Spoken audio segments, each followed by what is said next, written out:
the show. I really like how people been looking out for your boy. I'm telling you, I've been getting a lot of love at Shorties. I'm really appreciating it.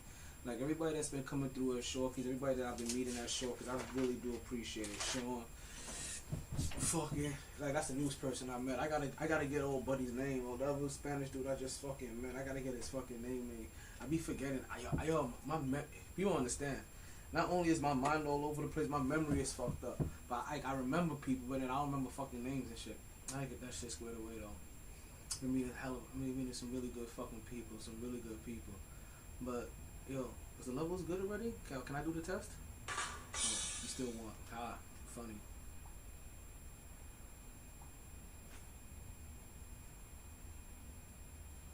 So let's see here. This is MyT Sports Podcast. What is this? Volume 7. Edition. Which edition is this? This is edition 84. Track 417. Yo, 417, 418, 419. Damn. 418, 419, 420. I made a skip. I don't know. We gonna see. I was gonna see if I could find a way to get let's see, you talking about NFL. You know, they be fucked up because I'm like, I want to pick the Knicks, and they don't let me pick the fucking Knicks. Like, let me get the Knicks up in this bitch, you fucking whores. Alright, let's start this space up though. Damn it, fuck that up. Alright, so glad you guys can't see me. My popping people here yet? Okay, they're still coming. I'm gonna give you guys like a few more minutes. Don't worry. Like 40 more seconds. I'm just waiting for you guys to get in here. Then we're gonna start this show. You guys know how these things start, so like I don't even wanna hear the shit talking. Cause you know once the energy come, then it's a motherfucking rap. I'm gonna play that motherfucking intro, and I'm gonna go downstairs and get myself a drink. I'm just gonna get some lemonade though. I don't think I'm gonna pour myself an adult beverage. But the levels good. The levels is good. Alright, I'm seeing people start to come in here. I'm seeing the room start to fill up. If you guys want to call in, remember you can call in through the podbean line.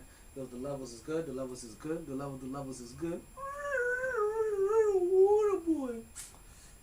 I think that's how I know the voice is coming back. Water boy.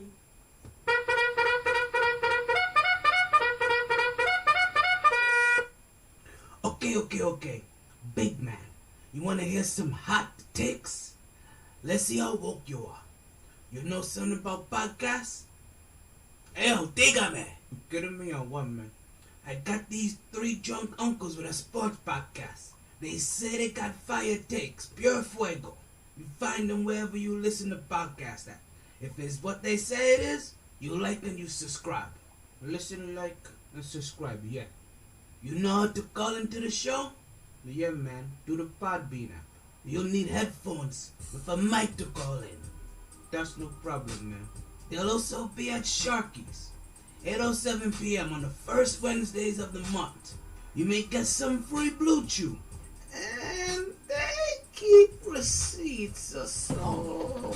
Just bring that back. If anything happens in the...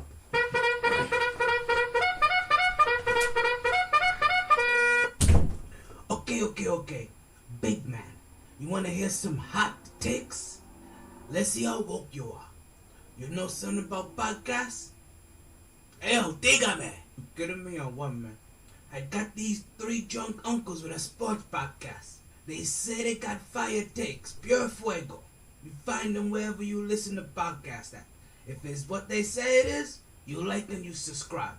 Listen, like, and subscribe, yeah. You know how to call into the show? Yeah, man, do the Podbean app. You'll need headphones with a mic to call in. That's no problem, man. They'll also be at Sharky's, 8:07 p.m. on the first Wednesdays of the month. You may get some free Blue Chew. And they keep receipts or so. If anything happens in the sports world, MyT's gonna drop a take faster than a rabbit gets fucked. There's only 3 things I have in this world. My word, my balls, and this podcast. and I don't break them for nobody. MyT Sports Season 7.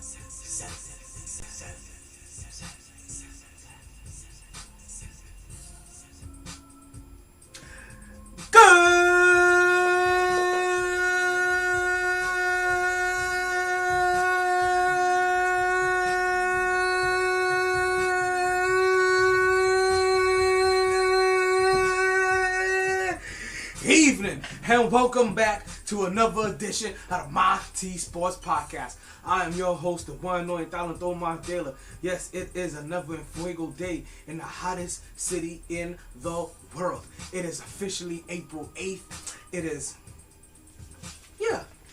April 8th. It's about 8:26 at night. I know. Listen, we got better with the ish today. I had very minimal distractions. You know what? I still left out a segment, the very last segment. We put it together while we still doing the podcast. I forgot one little part. Yo, this is another Fuego day in the hottest city in the world, in case you didn't know. Right? We down here in South Florida, folks, getting it all the way motherfucking live, folks. As you guys know, I'm your host, the one and only Untitled Chapter, aka the Brooklyn Buzzsaw, aka, you know what I mean, your Army Black Knight, aka the motor mouth of the South, you know what, aka Mr. Energy. You'll see what we talking about a little bit later here on the podcast. Folks, this is Volume 7, Edition 84, Track 417 of the MyT Sports Podcast. Boy, do we got a big show for you again today, folks. We're going to do a little bit more top 5 talk, folks, a little continuation of something that we picked up on last podcast. Right, we're gonna talk about the playoffs without LeBron James. We're gonna talk about some of this big money these players are catching out there. We're gonna talk about Jada's punishment. We're gonna get into some Blue Chew. If you guys know me, then you know that New Year's is just about 12 days away. We'll be doing that live from Sharky's. Can I tell you something about live from Sharky's, folks? It is a motherfucking experience. Like, to be live from Sharky's is 100% an experience. And if you are not there live, I really don't know how to stress this. If you aren't there live, you probably won't ever get a chance to probably catch that podcast. At least up until now. Starting on the new year on April 20th, right? So in 12 days, I'm gonna stop having them play the music on outside while I'm doing a podcast. I've gotten some equipment so that you'll only hear the podcast going on outside and you won't hear anything else. Also, I've created a whole new vibe. We got something else. You'll also be able to hear all the callers on the live podcast. But listen, there's no. The experience is live. The experience is there live because, like I said, I know what I'm gonna ask for. I can't guarantee that these things are always gonna happen. So what you gotta do, you just have to make sure that you're there, because that's the only way for you to catch it, catch the experience, catch the vibe, catch it live. I'm sorry. Publix lemonade is everything. And if, excuse me, you've had Publix lemonade before. I don't like how that looks. I really don't like how that looks. Hold on 1 second. You got the Yeti microphone there. You know, I don't like how this looks. And what do you got? What am I talking about? I don't like how it's looking on the laptop. I don't like how the levels is looking. The levels ain't looking right. We're gonna have to check out these levels and come back to you guys, because I don't think I'm getting the recording that I need for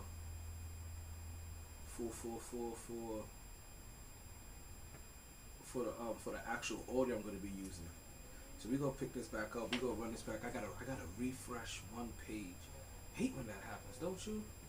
But this is why we always create the backup feed immediately, so that we can get this going popping. No way. I know we'll also give you guys some more time to get in here.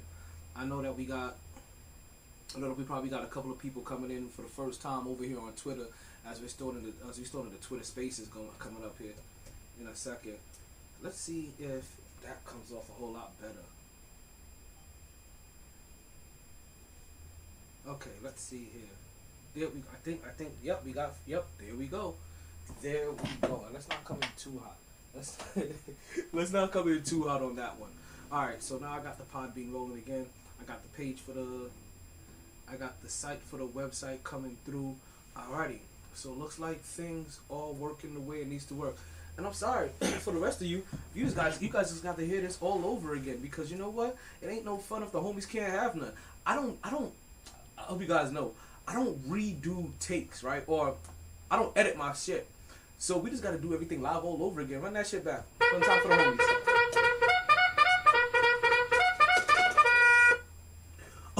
Okay. Big man, you want to hear some hot takes? Let's see how woke you are. You know something about podcasts? Dígame. You kidding me or what, man? I got these 3 drunk uncles with a sports podcast. They say they got fire takes, pure fuego. You find them wherever you listen to podcasts at. If it's what they say it is, you like and you subscribe. Listen, like, and subscribe, yeah. You know how to call into the show? Yeah, man, do the podbean app. You'll need headphones with a mic to call in. That's no problem, man. They'll also be at Sharky's, 8:07 p.m. on the first Wednesdays of the month. You may get some free Blue Chew.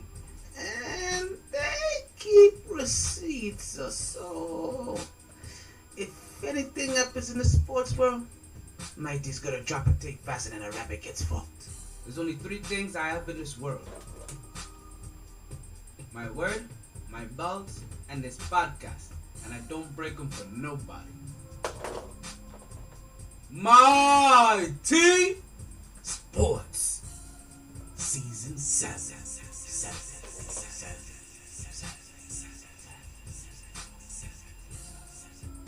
I ain't gonna lie, I gotta start giving some more love to my Florida people. Right, good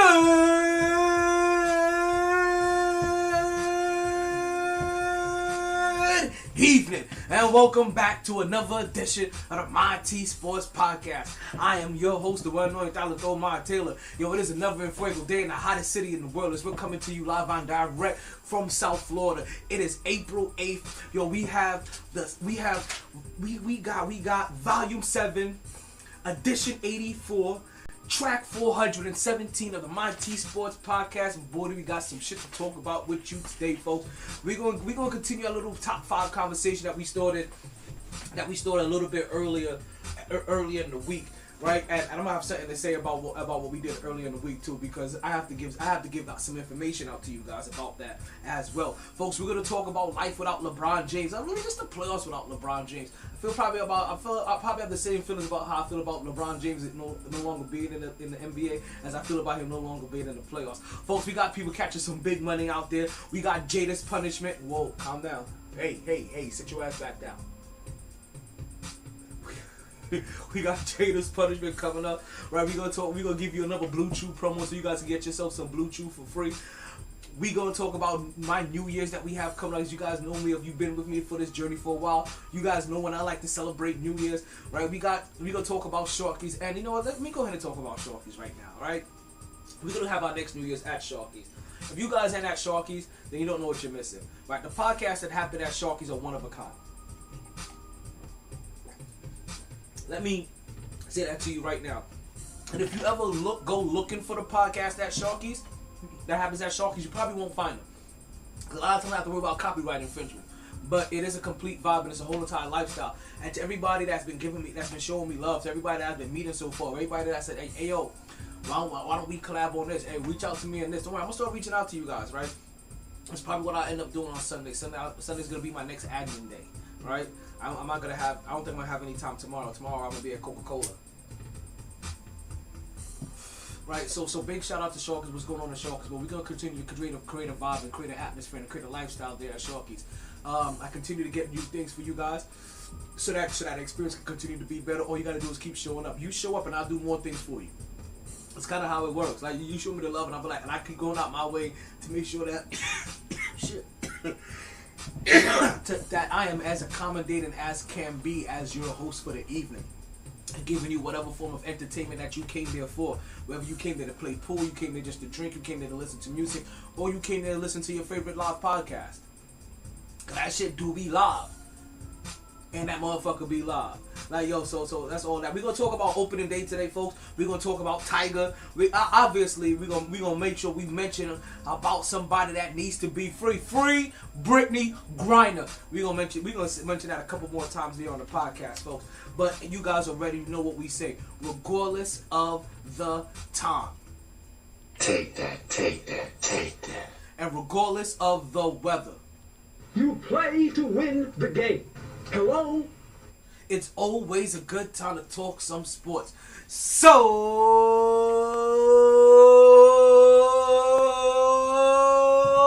let's start talking. Woo!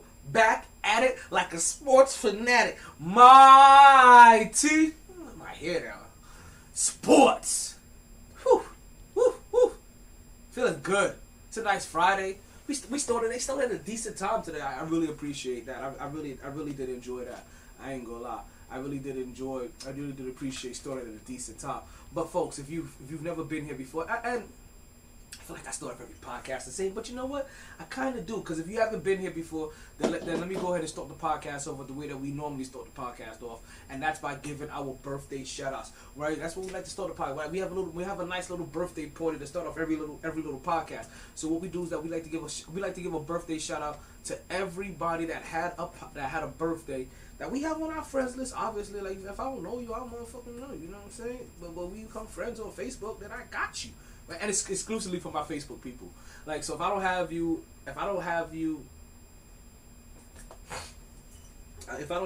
anywhere else, if I have you everywhere else, but I don't have you on Facebook, then sorry, I can't give you that shout out unless I just remember. Like, I just have to flat out remember. So that's what we're gonna do. We're gonna give a birthday shout out to everybody that had that birthday. Hey, yo, DJ, you know what? Let me do this properly, because he hates when I don't include him in this. Like my boy Chill Will likes to say, hey, yo, DJ MyT, drop that beat. Can I get a little louder? We used to have this louder. No, you know what? Because, yeah, it's your birthday. We said it's your birthday. Check it, yeah. Check it, yeah. Because it's your birthday, we sing happy birthday. Check it, yeah. Check it, yeah. Alright, that's our birthday song for the people that don't know the birthday song. It's a real easy song. I just had to get that out one time so that you guys can catch on to it. We're gonna drop this one more time for you guys. Like I said, it ain't a hard song for you to catch on to, but I do like maximum participation. Like I started telling my people at the Platinum Pro Wrestling event, like clapping is a group event, and like clapping is a group activity, and so is my birthday song. It is sung better with people around. So let's go ahead and get that back, right? You hear that, right? Check it, yeah. Because yeah, it's your birthday. We said it's your birthday. Check it, yeah. Check it, yeah. Because it's your birthday, we sing happy birthday. Check it, yeah. Check it, yeah. Alright, people, let's get right into the birthday shout-outs, right? We had no birthdays for the 7th, right? I don't know what happened that day. And what happened to these people, but I had no birthday shout-outs for the 7th. But boy, do we have a lot of birthdays for today, which isn't even better, right? We actually have birthdays the actual day that we actually give out the birthday shout-outs, right? Check it. Because, it's alright when the people have the birthday like the day after, but it ain't that special when you actually get the birthday shout-out. You catch the birthday shout-out actually on your, it's your birthday, right? That's when you really get it. So let's go ahead and give that shout out, right? First birthday I want to give a shout out. First one I want to give a birthday shout out to is Roger Alexander.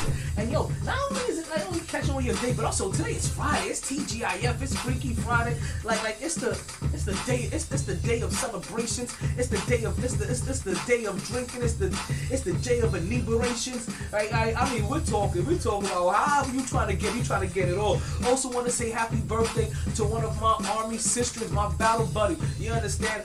Amber Perry. She is the battle buddy and she is the actual sister, I should say, of my battle buddy Rachel Perry, my sister, my homie. Yo, shout out to you, shout out to you, shout out to the husband, shout out to the kids. I heard you was pregnant. Like, I don't know where I got that from, but you hit me up the other day and you was like, hey, guess what? And I was like, you're pregos.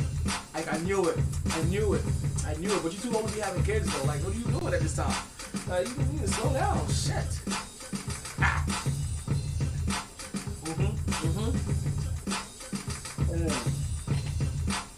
Say what? Right? Say what? Ooh, girl, you like it, baby.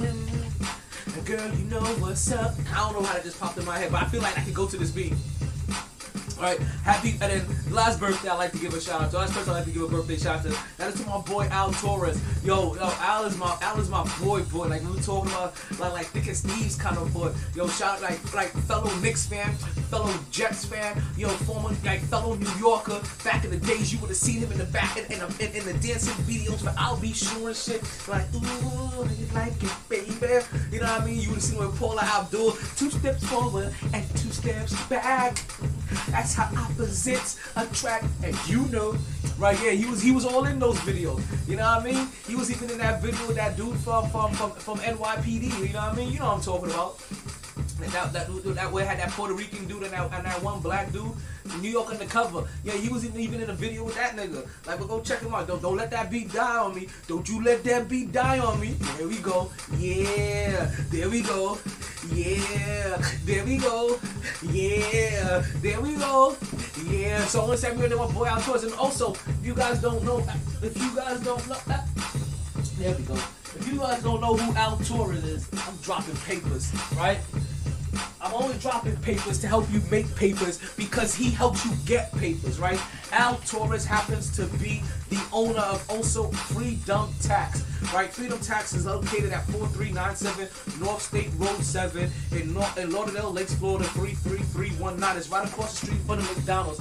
And listen, if you go down there, you tell them that MyT Sports sent you, you get $50 cash in hand right there on the spot. Folks, you got less than, I don't even know when the taxes done. It's April 20th, April 13th. I think it's next week. Shit.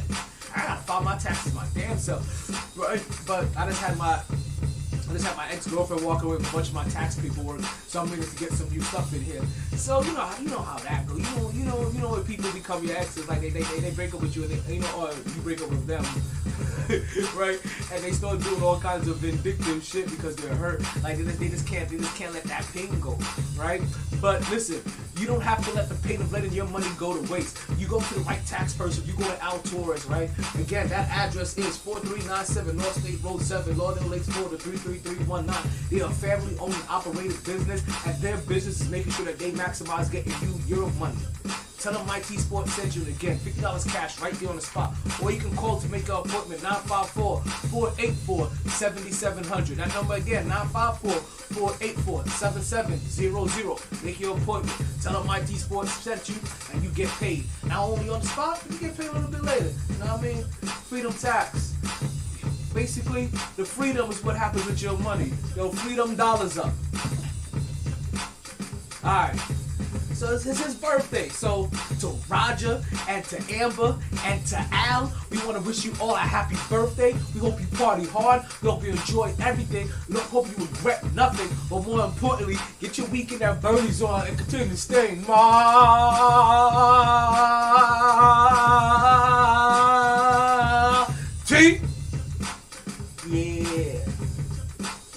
Yeah. Alright, DJ MyT, you can ask me, that's my place, man. Make sure, because I gotta, Chill Will feels away if I don't make sure I give him a shout out during these portions. Hey, yo, DJ MyT, cut the beat. My boy, my senior Cleveland correspondent, my senior Ohio correspondent. If I don't make sure that I let you guys know, like my boy Chill Will likes to say, and he feels some type of way. That's all cap. I'm just fucking with Chill Will. You may catch Chill Will on the podcast, man. The Fridays are normally hard for him because he's out there doing his thing in his local area. I think it's CLE_Chill Will at Instagram. I think it's something like that. right? Go find him out, right? Go follow him. Go give him the like. Go give him the share. You know what I mean? Go do the subscribe. Get that little bing bong every time that he goes live, because he does go live, and he does go live in his local city. You can catch him doing karaoke parties or whatever it is, and basically you pay and he'll play, and he'll make sure that he plays your way, and you have a good day. Basically, you walk away with a Coke and a smile. Right, so let's get right into the first topic of the day, right? Let's get right into the first topic of the day and get things popping. Let's get these things popping, because sports is on the way. Let's talk about what life will look like without LeBron James, right? What these playoffs are going to be without LeBron James, because it is official that the Los Angeles Lakers have. And let me also tell you guys, because I know you guys are gonna be wondering, like, yo, why you look distracted and shit, B? Well, if you guys, if it's your first time here, god damn, right? I always have, I like to have 99.8% of the 99.7% of the time, I usually have some kind of game going on in the background. Usually it's wholeheartedly a New York game. Right, so right now I got the New York Knicks playing the Washington Wizards, and right now the Knicks are blowing them out by 20 points in Washington. I think Kristaps Porzingis is playing too. Well, I'll go ahead and check that shit out. I ain't really pay attention until now. I didn't know my other TV. I got old episodes of Naruto in it. Like I just like having that shit on for background. Like that's my background music at this point in time, right? And see, I don't like that. I'm gonna have to keep touching my screen for these spaces. You know what I mean? Places to keep live. But let's talk about shit. Speaking of the Garden, right? You guys know, like 10 years ago today, right? Melo dropped 43 points on Easter. It was one of those epic motherfucking games. I think that was the most points scored on the Easter in the Garden, or by a Garden play, or some crazy shit like that.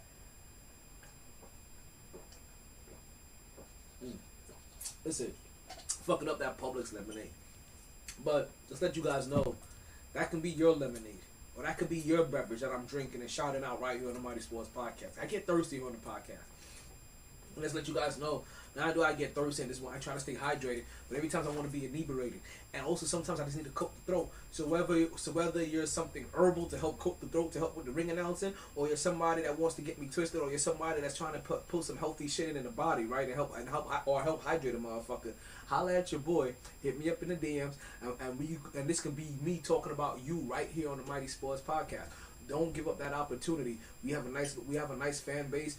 I'm predominantly male, generally between the ages of like 18 and how old we get up to? How old are we getting up to now? Like 18 and 55. You know what I mean? Hard-working male, hard-working listeners, I should say. MyT podcast listeners. So you can go ahead and put your business plug right in here, and you can touch all those listeners. You can touch all those. This could be me talking about you. But what I'm not talking about right now is LeBron James, right? Or we're not talking about because we will talk about LeBron James, because all of this has to do about LeBron James. LeBron James, right? And it's crazy because we finally find out that the Lakers aren't going to make the playoffs. And LeBron James has started sitting down. And he sat down in key games where they needed him to play in to make the play-ins.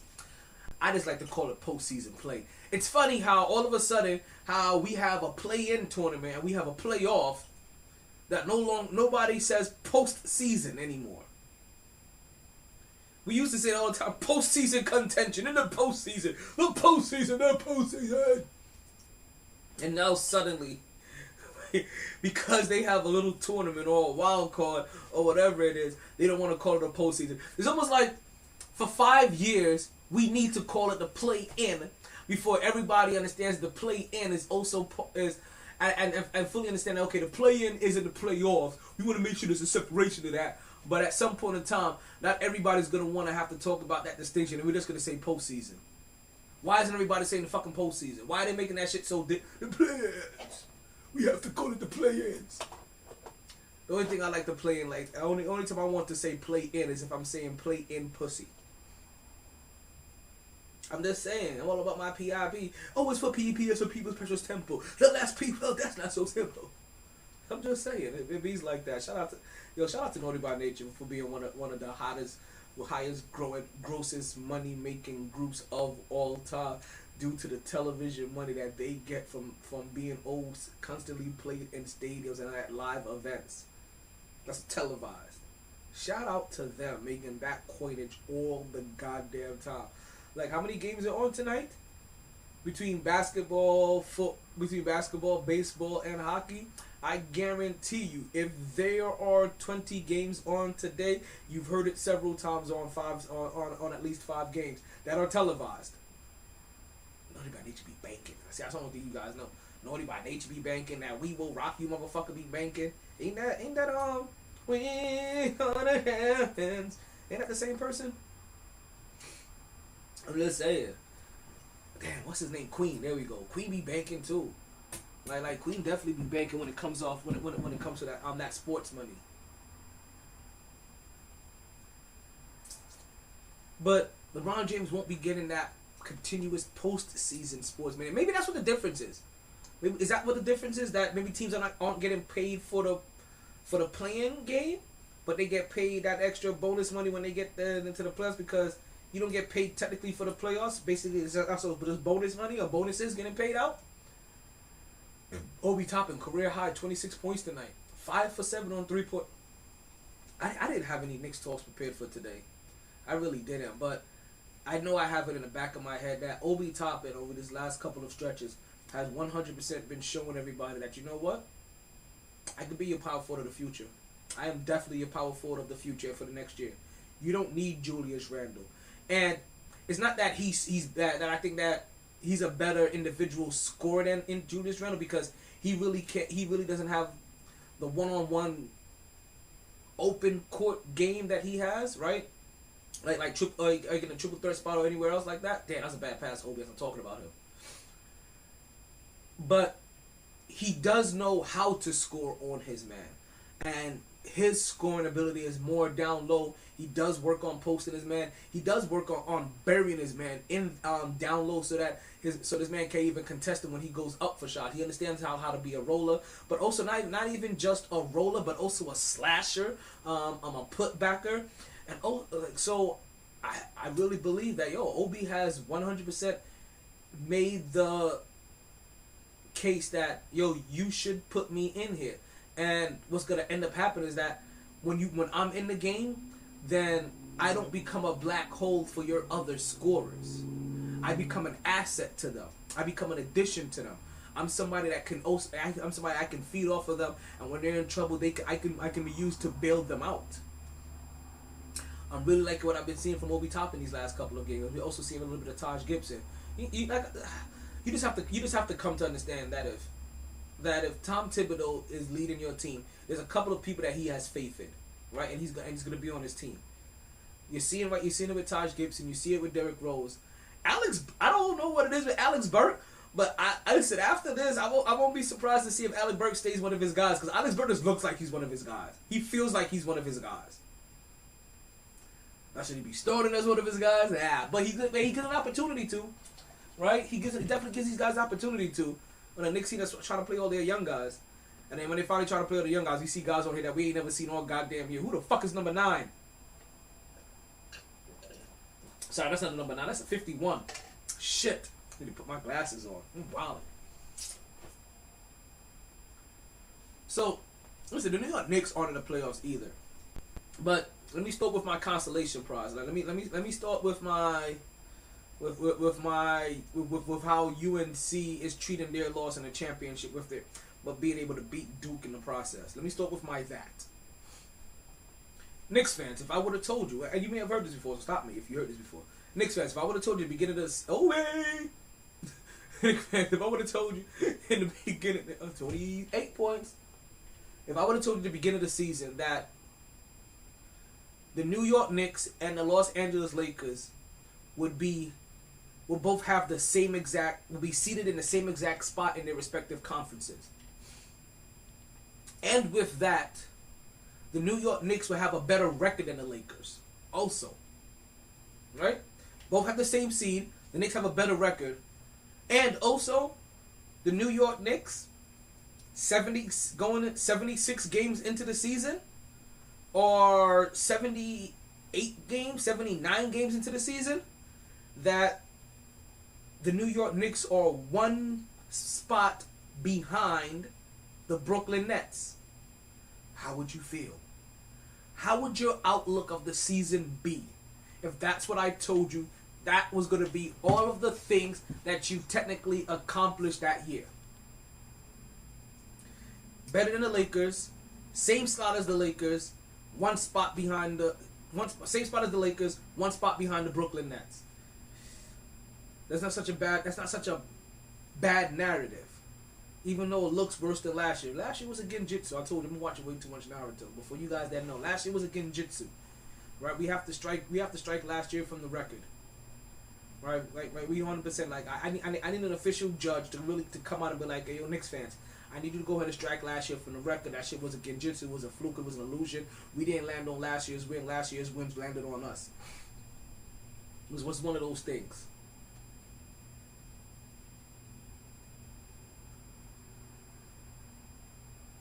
You would have felt pretty good.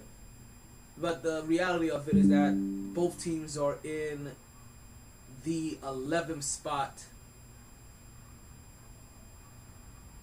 What am I? Did I get? What am I getting?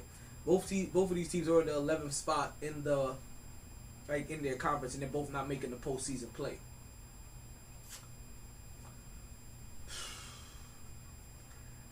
As a Knicks fan, I can't say that hurts so much. We're not here to talk about the Knicks. It's actually here to talk about LeBron James, because, like I said, Knicks fans, you don't have LeBron James on your team. Is that you, Vince? See, I saw Vince comment on something. I don't know what he's commenting on. Is he commenting on the podcast? He always be in the weird spots. Call up, my God. Cause you too passionate to be commenting. That'd be the worst, right? Like for you, because for my other podcasts, other creators out there, don't you hate when you have those passionate friends that like part of the reason why you even started like doing some of this was like, yo, cause I know I got passionate friends. We always talking that shit. We always talking that shit. And then when you build a platform for you guys to talk that shit, the motherfuckers turn quiet as mouses. You know what I mean? They can't make it. You know what I mean? They don't want to call up. They get shy. Like I got more random drunk people at the bar popping up. You know what I mean? Then I got homies I was having these discussions with. And then as soon as you're not doing a podcast, they want to have this discussion. I'm like, yo, I'm not wasting my takes on you. I'm sorry. You want to hear me say that shit? Like you want to hear me say that shit? Then catch me on the podcast. That's like me being a chef and you don't want to ever order food from me, but you always invited me over to and want me to bring some of my best dishes. Nah, B, you want my best dishes? You gotta pay for that shit. Sorry. So we have a playoff system right now. We have a playoff without LeBron James, and it was gonna look weird. It's funny because it was gonna look weird because LeBron James had started sitting down and he wasn't playing in key games that he needed to play. But there were just enough games left in the season that all he needed to do was play 2 games to qualify for the scoring title this year. And there was a real thought process that people thought that he was going to play those 2 games and win a scoring and go after the scoring title. And I'm not gonna lie, I was sitting back here, and I was wondering, what the fuck is LeBron James going to do? Because if he had, what's going on, Rose? Welcome to the podcast. Welcome to the podbean line. We can call into the podcast at that.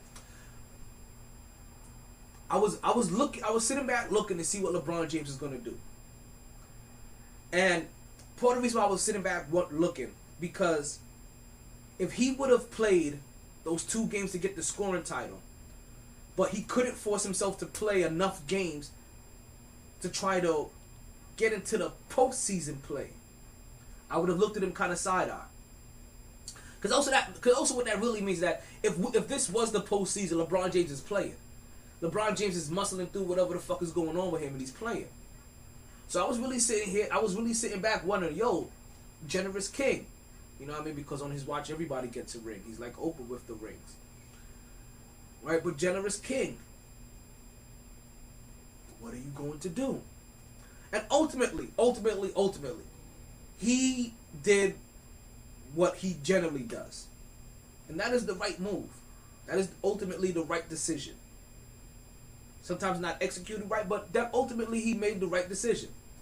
And that decision is, I'm shutting it down for the rest of the year.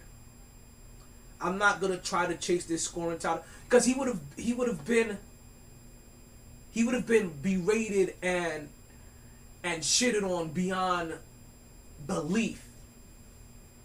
It would have been one of those things that it would have gotten better probably with time, where your LeBron James apologist, right? They would have used that to try to talk about how bad his team was and how great he did that season. And look at how well he did, and his team still couldn't make the playoffs. Well, generally, he's supposed to be the X factor that covers up for everybody. See, you can't have it both ways. You can't say, oh, look how great he's played at this age, when he's not doing the things that was making him a winner anymore. So really all you're saying is, look how great he's scoring at this age. But he's no longer contributing to winning. Because all of the little things that he used to do to help his teams win, like play defense on a consistent basis, weak side defense, on ball defense, rebounding, chase downs, he's not doing that anymore. This is why I was watching it, to see what he was doing. Because if he would have went after it, it just would have helped the LeBron James apologist help shift that narrative and help say, like, oh, look how well he did. Look how much he did, and his team still didn't make it. But he really didn't do that much. All he did was score. Scoring has never been the biggest asset of LeBron James. Scoring isn't been the number one asset needed from LeBron James to help him win games. It's been all of the other things: his court vision, his intellect, his passing, his defense more than anything. His defensive IQ, and being able to execute on defense. But now he's load managing on the court, where he's not playing defense and he's only playing offense.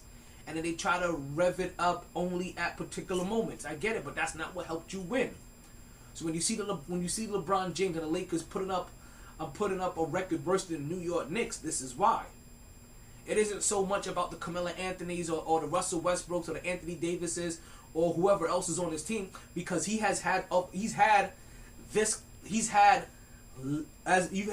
you let his people tell it, he's had a lesser caliber talent, and he's gone further. So why now? Why the pass now? See, if he would have gotten the scoring title, that would have allowed them to give him the pass and talk about this year as if he done some shit.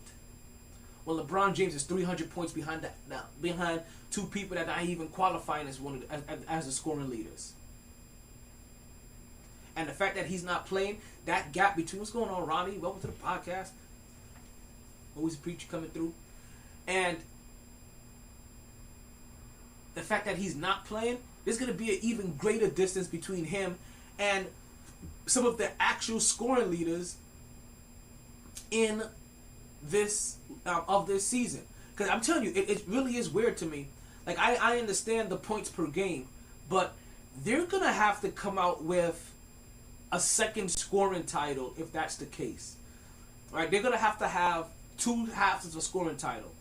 One for most points per game and one for actual points. Because the fact that the last time that I ran these numbers, right, that DeMar DeRozan had 2,019 points, and LeBron James only had 1,657 points, and LeBron James was actually being talked about as the scoring leader over DeMar DeRozan, while also LeBron James had played 17 games less than DeMar DeRozan. And then, like that didn't sit well with me. Am I not coming through, Ronnie? Ronnie left too soon. I don't like that shit. I don't like that shit at all.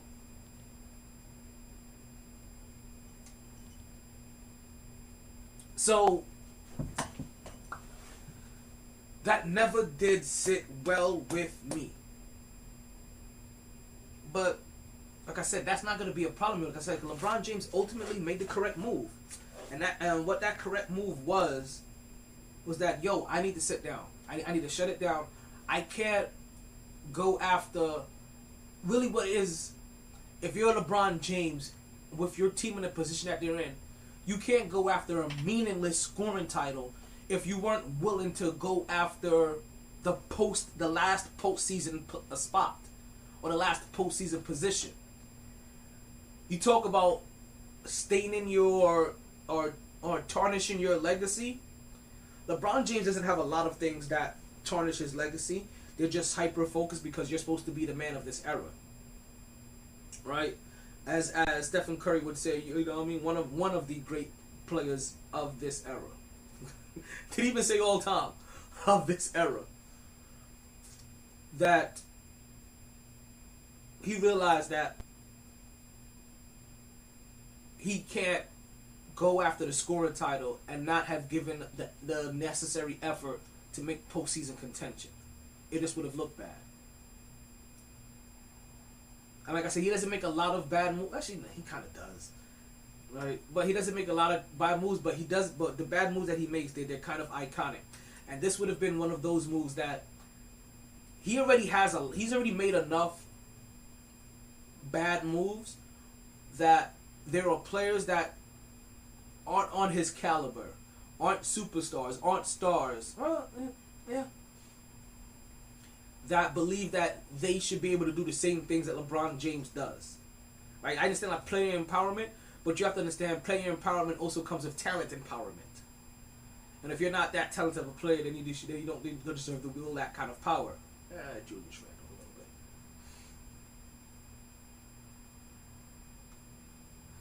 So it kind of was significant that he made the right decision, because the wrong decision really could have sent the NBA further back on their fight against load management. Cause that's really what they have there, right? It's a fight against It's a battle against. I have a reminder for Talon. Thank you. It's a battle against load management and trying to get their players to play as most as possible. So you're gonna have to start finding a way to reward playing, and maybe find a way to reward playing is changing all of the qualifiers, right? Or giving $1 million bonus to everybody that plays 80 games or something.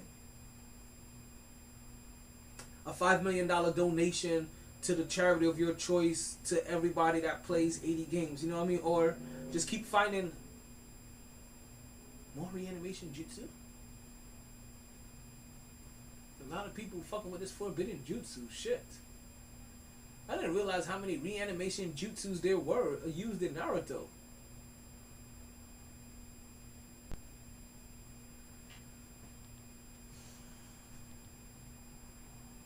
Now, as LeBron James is getting close to the end of another contract, as he disappoints another franchise on his way out,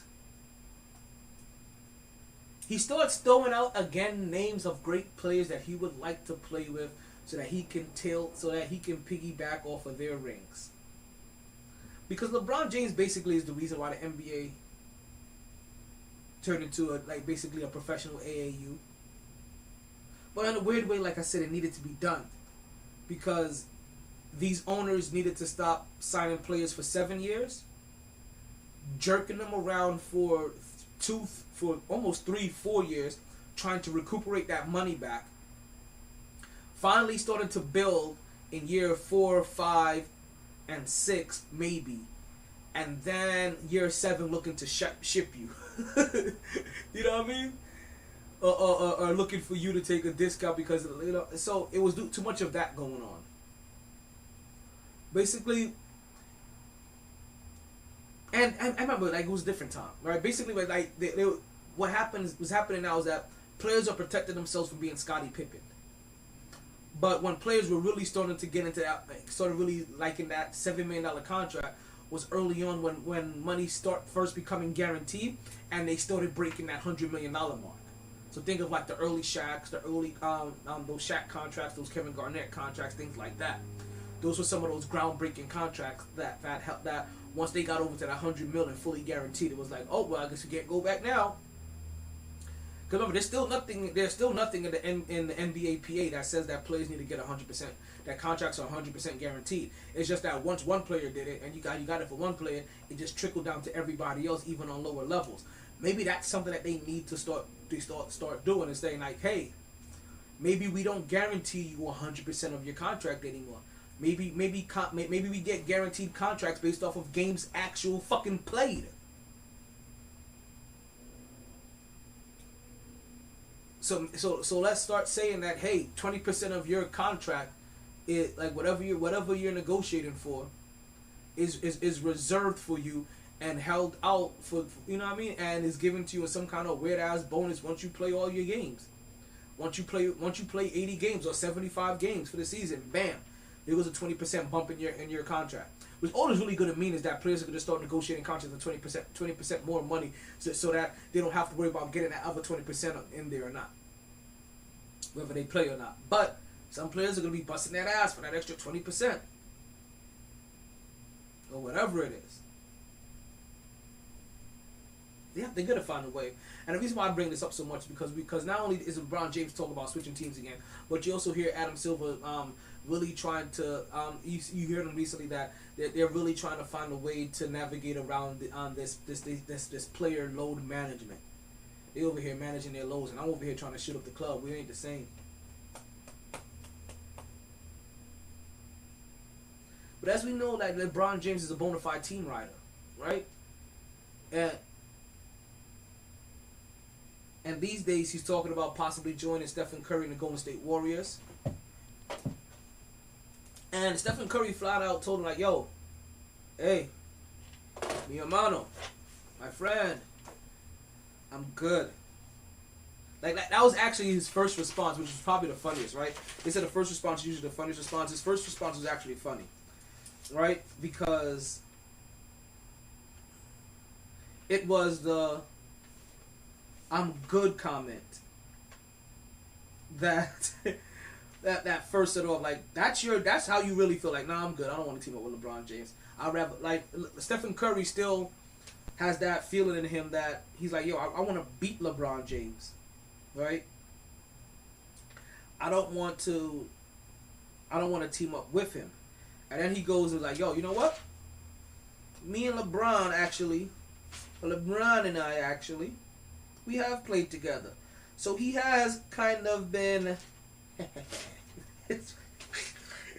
he kind of has been fulfilling his fantasies of playing with me. Pause. Like that's kind of what, you know what I mean? That's like by picking me on the last 2 All-Star games. And he's like, you know what? That don't sound too bad. That don't sound too bad.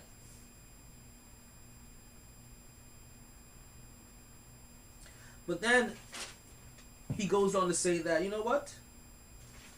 These things, is always good to fantasize about these things. That's literally what he says. It's always good to fantasize about these things. Like, you know what? This shit ain't never gonna happen. Like, this shit ain't gonna happen, but we can act like it may happen.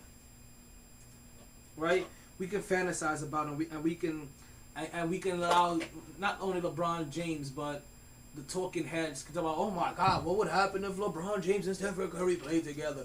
That would be such a great combination. Alright? Because in a weird way, it'll almost be like having 2 Draymonds on the court.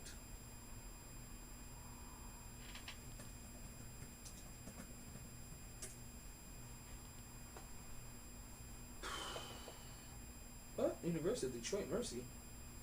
What? Hold on, I'm taping this properly.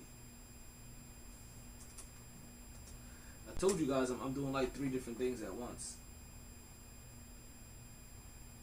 Oh, he really did. There we go. That's kind of what I was looking for.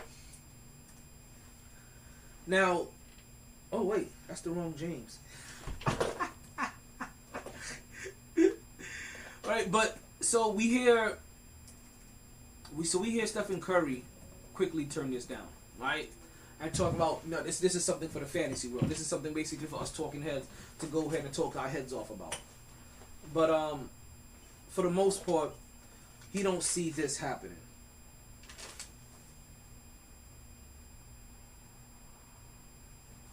But it becomes very evident that LeBron James is, even though he kind of walked it back in the public, right?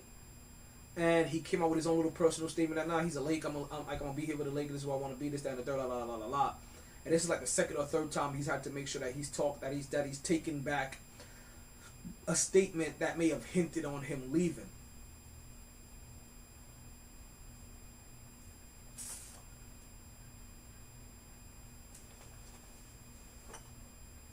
After he did that, he did what he always does. He took his next strategic strike, and that was go through his resident cocksucker, Brian Windhorst. I gotta catch Ronnie next time he pops up in the room. I don't think Ronnie can hear me. Right? He catches his next resident cocksucker, Brian Windhorst, and he has Brian Windhorst come out and reiterate not just the fact that he wants to go to the Golden State Warriors, but also starts adding other teams to the list. I would like to play with Dallas and Luka. Maybe a little bit of Mark Cuban. I would like to play with this team and this team. And now you hear LeBron James doing what he does, and that's his team riding. Because LeBron James is a team rider. He just doesn't ride one dick, he rides all of the dicks, right? He's a team player. That's what I'm trying to say. Right? And you need team players. Let me peek on this Brooklyn game. Brooklyn. Ooh. I got to peek on this Brooklyn game, and then we also going to peek on this Atlanta Hawks and Miami Heat game. I hope, as we know, the Miami Heat have solidified that number one spot in the East. Let's see what the Atlanta Hawks can do. Let's see if Miami Heat can go ahead and sun their little brother in their division.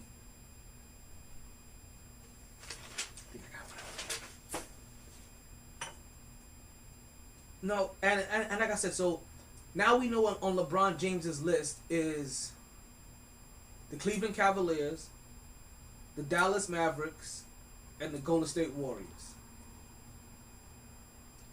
And I'm trying to think, who was the team that has already notified him that, yeah, we'll pick up your son. We'll grab your son.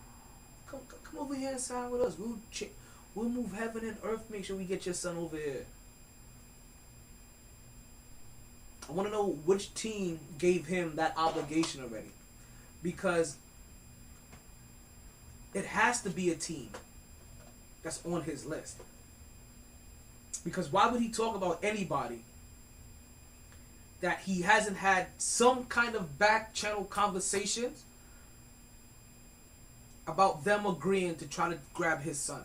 Especially when he said the next place I will move heaven and earth. I'll do anything I can to play with my son. So what does he do? Play another 1-2 year contract? Another 1 year contract with a second year player option? Give another shitty performance like this one? Where he's still starting, but he deserves to, but he's pretty soon, but a little bit closer to being on the bench. And then he changes teams again so he could go play with his son?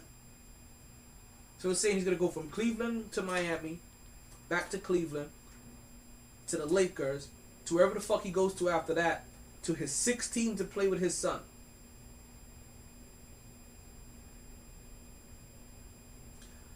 We gonna see.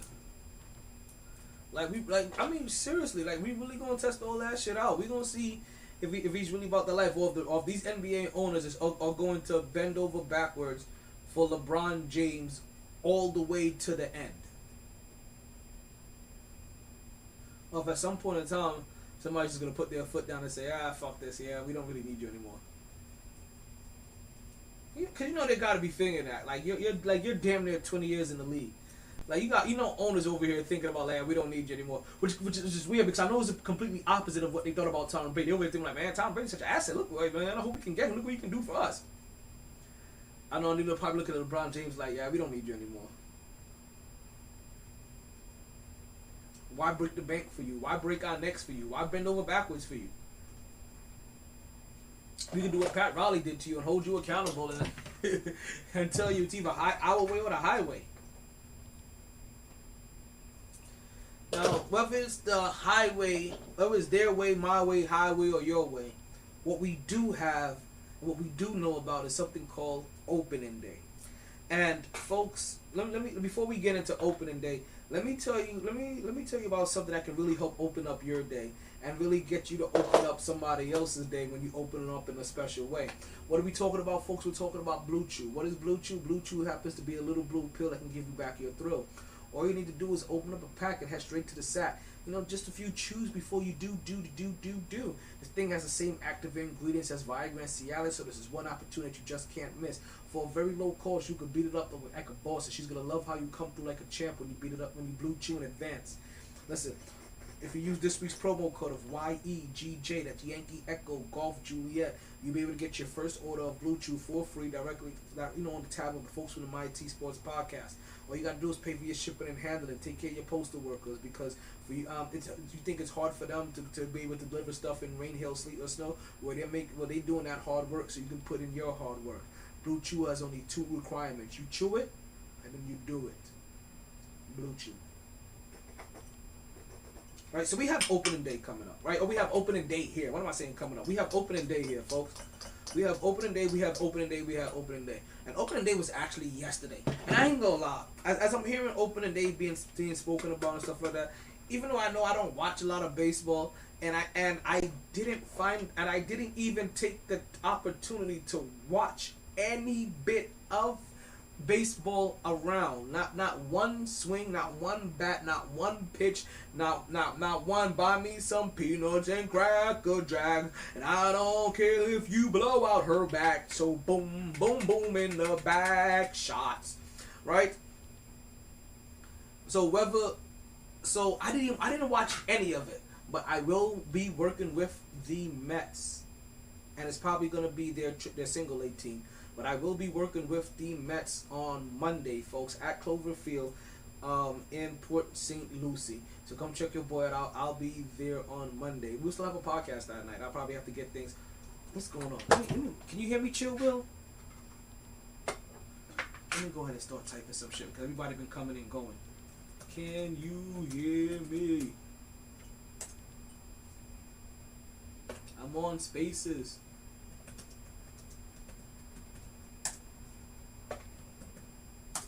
Alright, so this okay, he can hear me. Alright, perfect.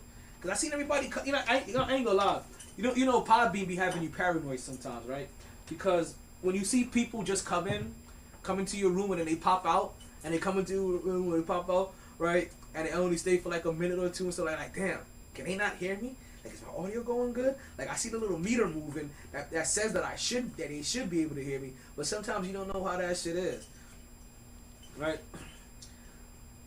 But yeah, opening day happened, and yesterday, I actually remember myself being happy and having a smile on my face that opening day was occurring. I don't know why that shit sounded funny. Was occurring. You know what I mean? Was happening. But I didn't watch a game. I didn't watch one swing. And granted, like none of the teams that I would even peak in were playing. There was no Mets yesterday. There were no Marlins yesterday, and definitely my team wasn't playing, which was the goddamn Yankees. Like, they weren't playing. So I had no real reason like to even try to peek in, but I didn't. So you would think, you know what I ended up doing yesterday? I'll tell you a little bit later. I'll tell you a little bit, yeah. You know what I mean? But I had an opportunity at least today, right? I at least had an opportunity today to be able to catch them.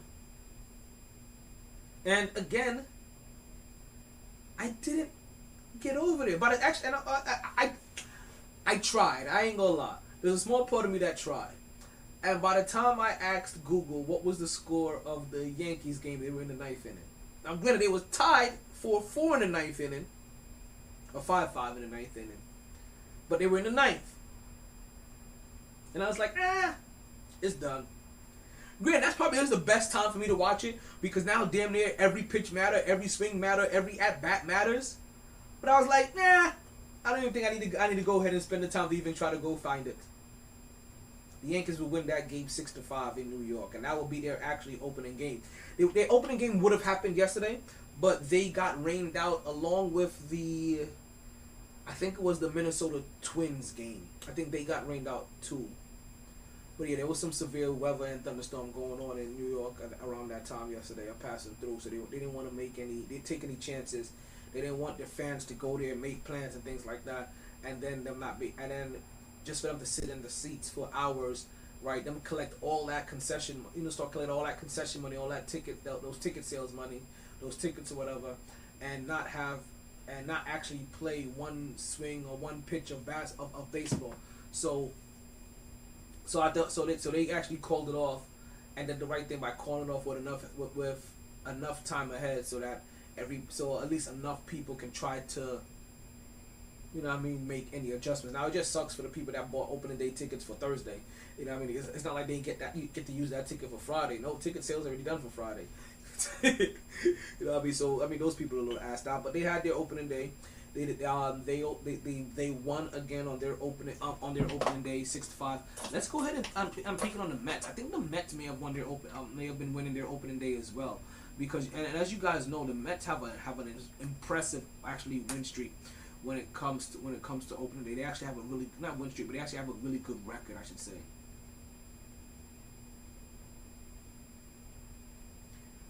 So I know the last time I checked on them, that score was live. Not only were they still live, but also the New York Mets were playing Washington, and the Miami, whatever the fuck they are, they'll play the San Francisco Giants, the Miami Marlins. They're playing the San Francisco Giants. So, all those two games were live. We'll take a peek and see if they're over by now. Let me see. No, in the fourth we have the Mets up over Washington 4-3. And that Miami game will get you that score in just a bit. Right? Because honestly, who really cares? But it's opening day for them. And I really didn't, like I said, I didn't watch any opening day action. Opening week action I haven't watched. I actually was getting my Rocky on.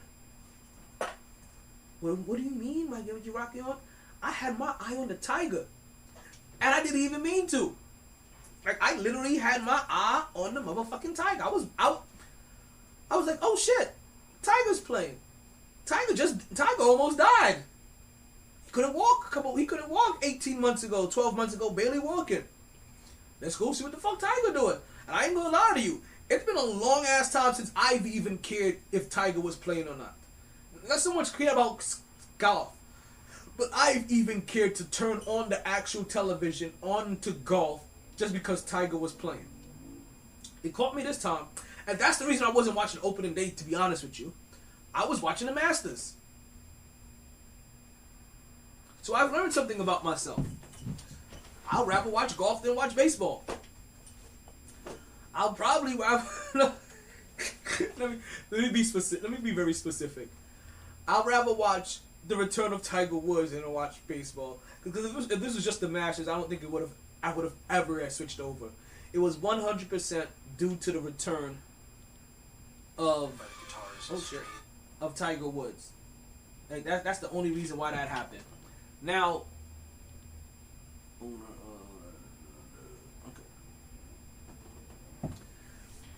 Now, what else would I watch? What other program? Chill Will, thank you, Chill Will, thank you. Whenever you're ready to come on, you know that door is open. Now, other things that what other programs would I watch? Or would I turn down watching over the return of Tiger? I think you guys already know. I'll definitely watch the return of Tiger over all college sports. Even the great college games that we just had, right? I'm trying to think. If I heard that Tiger was returning, and it was the NCAA Final Four, and it's UNC Duke, Coach K's last game, am I watching that, or am I watching the return of Tiger Woods on a Masters after he just came from a life-threatening accident 18 months ago? which one am I watching? And the crazy thing about it, as I'm watching the golf, right, I'm realizing the reason why I really don't watch golf, because I'm not here to watch all of you. Like, I don't care really how the people do in between Tiger. Like, I got the eye of the tiger and that's it. I don't care about the thrill of the fight and the rest of the survivors. Or the rest of my rivals. Like, I don't care about all that. Like, I quickly learned that. Like, I was really just there to see Tiger. And the thing about today's technology, after I heard the cheer, I was like, oh shit, what just happened? Tiger just hit. You know what I get to see? The replay of Tiger just hitting. That's like, I don't know. I honestly, I could have, like, for as much of the TV that I paid attention to over the 3 to 5 hours of golf that I had on in the background, because that's literally what it was. Maybe I watched 15 minutes of it. Maybe.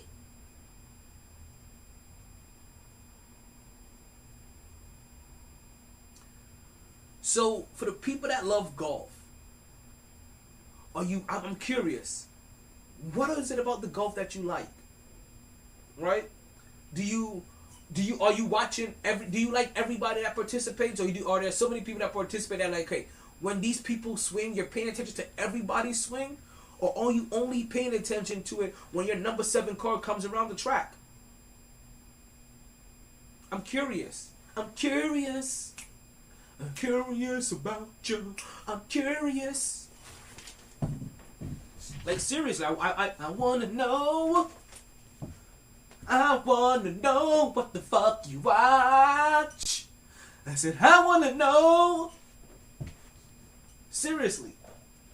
Like, talk to me, please. Tell me, I know there probably are some of you guys that are super golf fanatics, and you guys are watching, and you guys are paying attention to every single stroke, pause. But then, for the people that are only fans of Spates, or Tiger fans, or McElroy fans, or Rory fans, right? Or Watson fans. Bubba Watson, right? There's a Bubba Watson in there. Or is that racing? Shit. Could be. But there's a Bubba in there. I know there's a Bubba in there. There's a golf, for Christ's sake. There gotta be a Bubba in there. All those white guys, there gotta be a Bubba in there. There gotta be some country guy named after his father in there.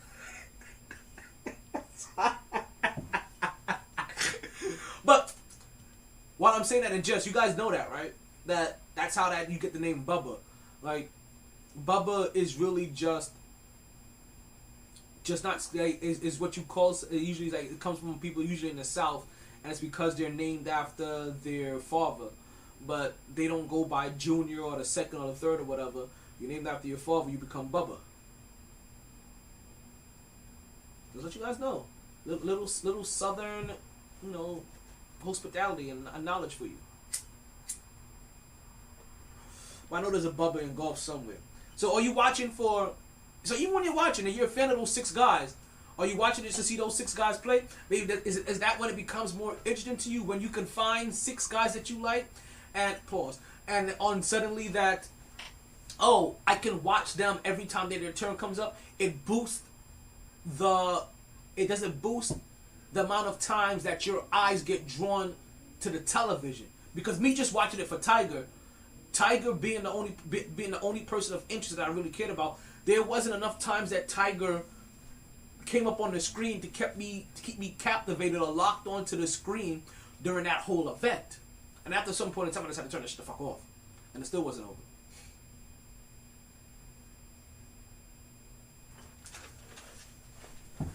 So, like I said, yeah. So I wonder, and if there's a golf person out there, you guys come and talk to me.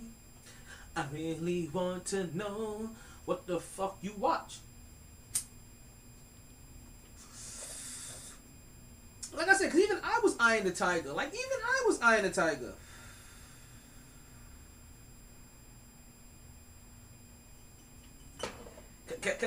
Can I double back into, like, before I take a nice little break, right, and give you a nice little army break, so I can go replenish my cup. Can you imagine right now? Just imagine. I'm gonna let you guys know this, right? Imagine what the league would look like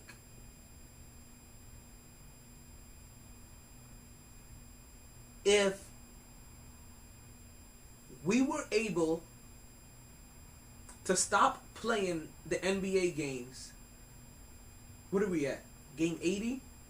10 games ago, right? What if we would have stopped playing these games 10 games ago? Took a 4-month break, resumed play, and then started the playoffs. Chillwill, I know you're going to want to call it. You're working, aren't you, Chillwill? I was trying to give you a shout out earlier. Is it CLE_Chillwill? I feel like I'm forgetting other shit. But I want you guys to think about that. How would this season look right now if we would have stopped all play 10 games ago? Taken a 4-month hiatus and then resumed play. Who would be in the playoffs? Who would be out the playoffs? And who would be your favorites? I want to play around with that just a little bit when we come back. But for now, we're going to take a nice little commercial. We'll take ourselves a little army break. It's so funny every time I say I'm going to take an army break.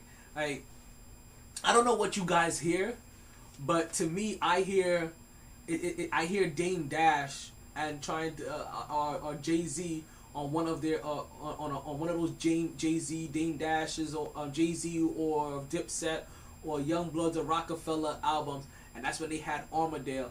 And during one of their tracks, you hear one of them say, "I'm gonna take a little army break." So like every time I hear it in my head, like I don't know if you hear the Armadale break or if you hear army break, as in, you know.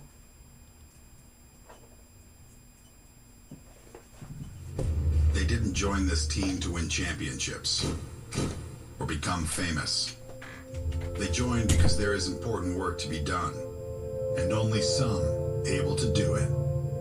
They are brighter, better educated, led, and equipped than any team in history.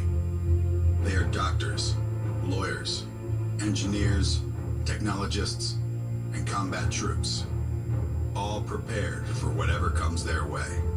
You'll find them where the lights don't flash, and the only contract they sign is with themselves and their country. One day, they may be asked what they did to make a difference in this world, and they can respond, "I became a soldier."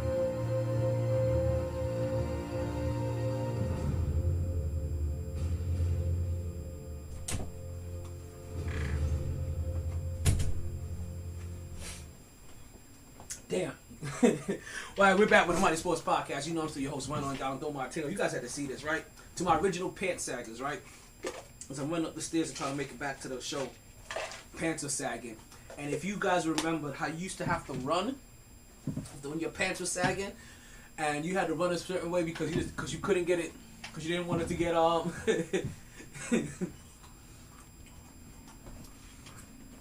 because you didn't want it to get, because your pants couldn't fall down, so you had to do that weird ass waddle shit.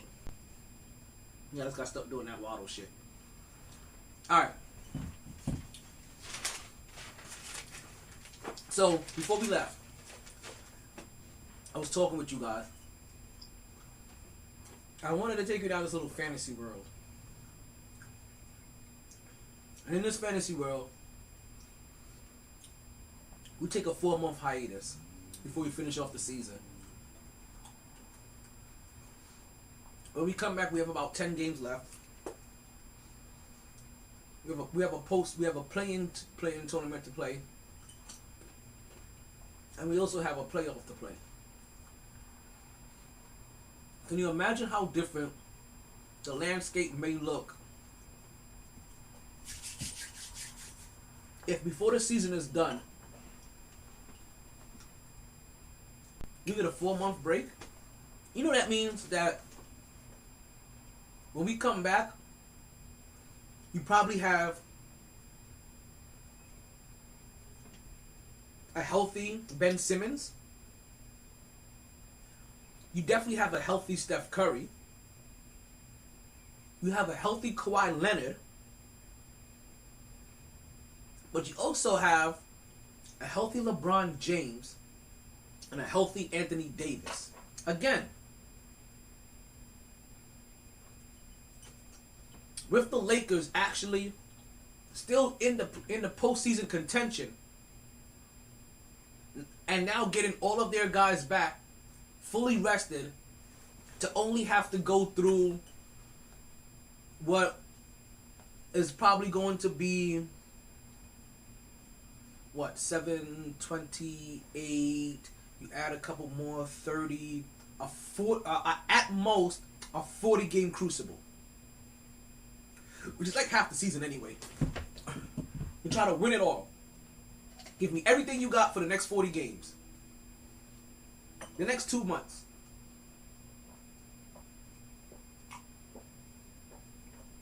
And see what happens.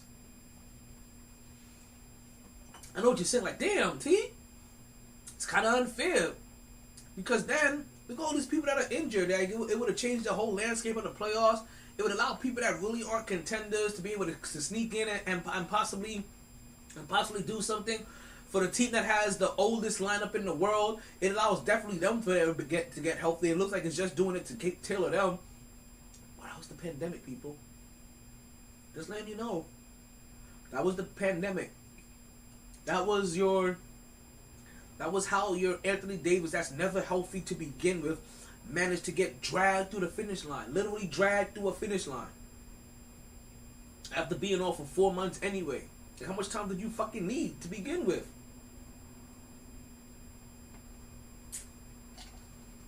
Damn, I could use some more cashews.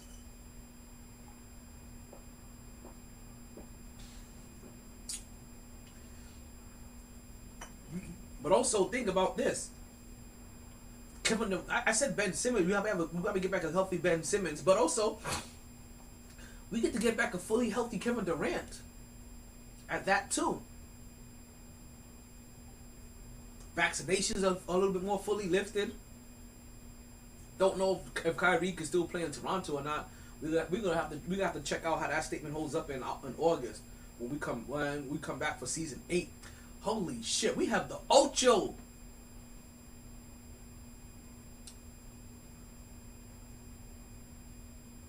I'm gonna have to find a nice skit to start off the Ocho with.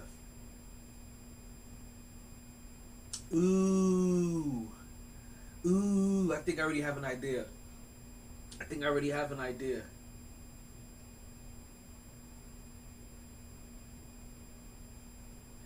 I'm already playing around with something in my head now. Oh man. I actually have like 2 skits in my head, but we'll see. Another one don't have a skit yet. I'm gonna have to watch it.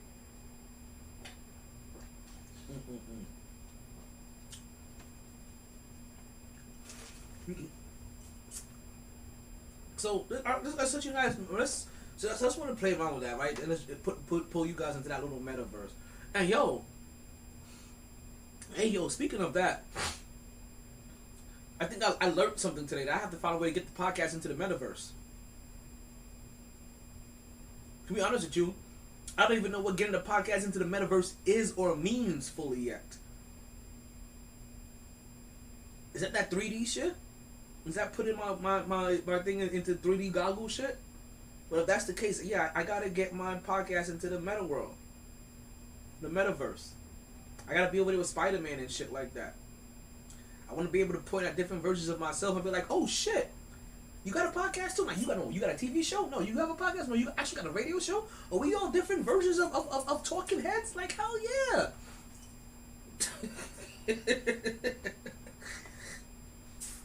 Catch a version of me that's an auctioneer. You know what I mean? Catch a version of me that works at, you know what I mean, that works at like beauty pageants and shit like that. Catch a version of me.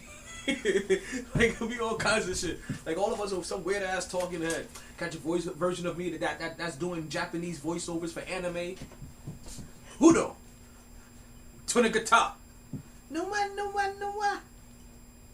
Baka. However it goes. But I learned about that. Also, actually, to give you guys some actual Tiger news, but just beyond the fact that I was only just watching Tiger. Tiger, he shot 1 under par. He shot 1 under par at the end of day 1. By the end of When I last checked him on today, he was 1 over par, and he was tied for 19th at that time. Still impressive. Still kind of in the top 20 in the world. And if I'm not mistaken, this is a 3-day event, and we'll be seeing how he looks at day 3. Now let's move on, right? Let's move on, right? And this really isn't like day 1, 2, 3, 4, 5. This is really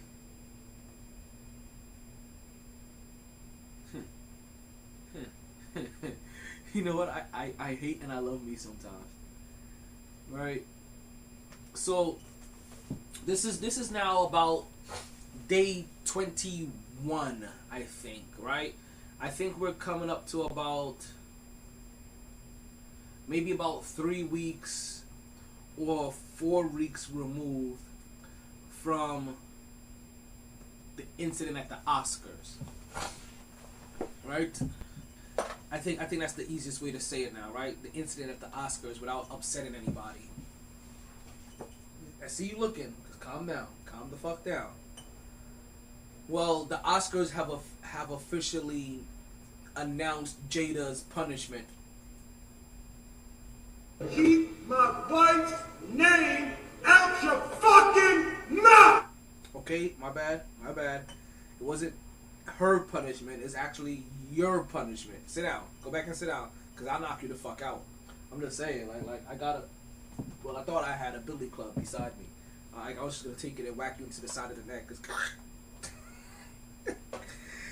So that you know, like, I'm up here and I'm strapped. So you don't want to run up on me. So you can yell all you want, but I'm going to call it Jada's punishment. Keep my wife's name out your fucking mouth! I mean, you're not going to come up here and whoop my ass. So, like, put it this way. Like, you still haven't even ran up on Tony Rock, and Tony Rock has been doing shows where all he does is crack jokes about you. Like, you gonna talk about you gonna hit my brother? I'm gonna talk shit about you everywhere I go. You see, I'm gonna talk about shit about you everywhere. It's The Rock. If you smell what we cooking, fuck Jada. Keep my wife's name out your fucking mouth! I do what I want because I'm a man. I'm 40. you understand? Shit. It ain't my fault that you over here suffering from Emotional damage.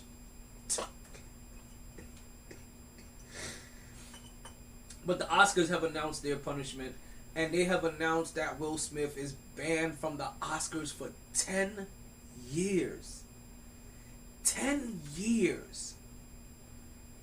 For slapping the shit out of somebody. Now, while I do believe that this is kind of a harsh punishment, and they're just trying to make an example, you do have to make an example that you can't get up on stage and just start slapping the shit out of people. Like, the best that you can do is get up there and say, hey, I don't believe so-and-so won this award. I think, you know what I mean? I don't, like, you guys know what I'm trying to say. I think the best you can do is get up on stage and be like, yo, Beyonce had a better album. That's the best that you can do. And they'll still be mad at you. But slapping somebody, no. But I wonder if this is not only them trying to set an example for like, hey, this is something that you can't do, but also because the fact that Will Smith would not leave the premises after he was asked to leave.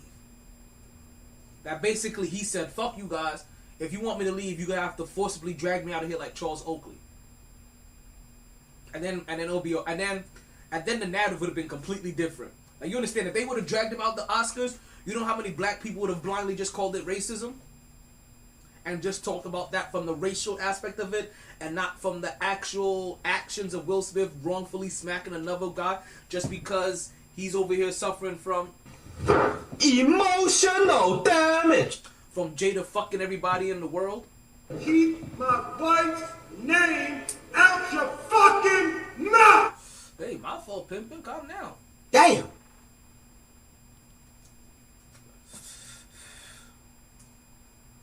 So, I wonder if it's because he wouldn't leave the Oscars when asked to, And the fact that he also got up there, he still had to give a speech. He's also keeping his Oscar from that night as well. So I wonder if and I'm pretty sure it did, but you know, I'm still asking the question because I don't know for sure, right? But if you had to ask me how confident I am about it, I'm pretty damn sure all of it came into play. It was like, hey, you can't have people doing this. 2, he's black, right? We can't have black people doing this. 3, he didn't want to leave when the fuck we wanted him to leave. And 4, he still walked up there. We're still gonna allow him to keep the goalie that he received. So with all of those taken into effect, I guess in a regular jail, in a regular sentencing, all of those, if you look at it individually, all of those carry a sentence of 2.5 years. He had 4 charges, so he has he's gonna serve those. How does it work? Consecutively, right? So you have to serve them one after another, and so it's not 4 charges with overlapping time, something like that. So is it consecutively or congruently? How do they charge you when they want to make sure that you stay in there forever? When you have a bunch of charges, because you know, like there's charges and there's some charges that can't be served while another sentence is being served. So that's how you can go from having sometimes 4 charges for 25 years and getting out in 25 years, and 4 charges for 25 years and never getting out because they have to serve 100 years. It's just based off how those charges have that punishment attached to it. So it's all about who's trying to punish you and what punishments they're going after when they try to punish you. I'm telling you, somebody better be. I'm not even going to talk about that one. So Will got 10 years. I don't know how much. Keep my wife's name out your fucking mouth! I didn't even say her name yet. I was gonna say how many time Will's wife is gonna get. Shit. I wonder if she serves any time or if she just skips it or boycotts it because her cockle isn't there. Is it safe to call Will Smith her cockle? Like, see, this is me talking my shit. But is it safe to call Will Smith her cockle? Like for those who know what a cockle is, right? Go look it up. You'll learn something today. And then after that, go look up truffle butter just for GP. But oh shit! I almost put my finger in my nose. But I wonder if she's gonna boycott it for any reason because Will isn't gonna be there.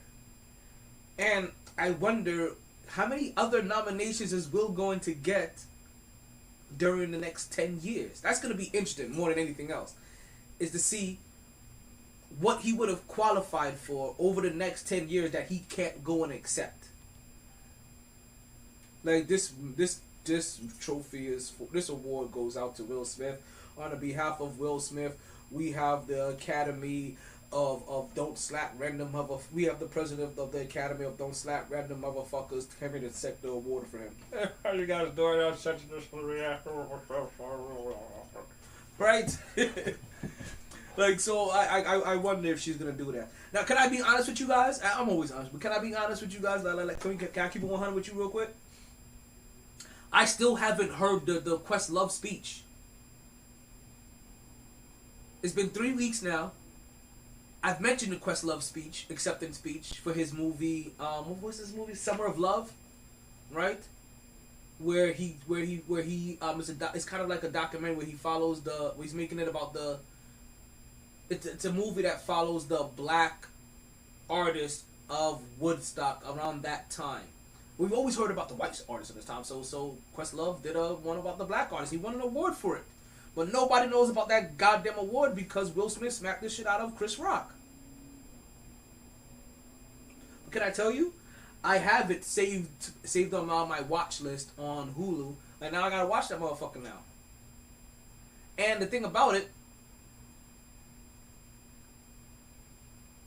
I don't know if I would have been so inclined or had such a strong urge to want to watch that movie if it wasn't the movie that was interrupted by Will Smith's smack, but also not the fact that it was a movie interrupted by Will Smith's smack. Let me be honest with you.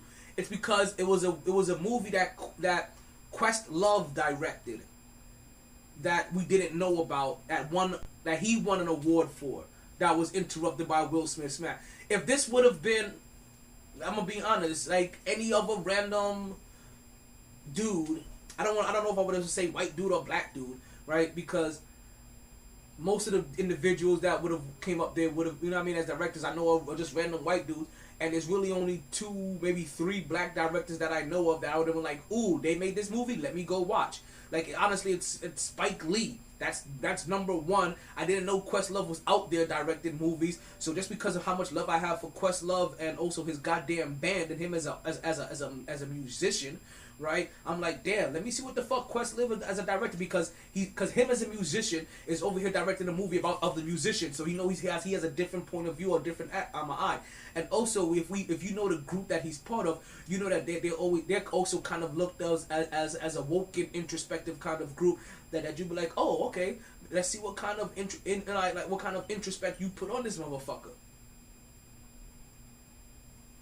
So it happened to be the combination of all of the things that I think that Questlove is and that Questlove's represent. So be honest, it has nothing to do with race. It's more about it's actually all things encompassing.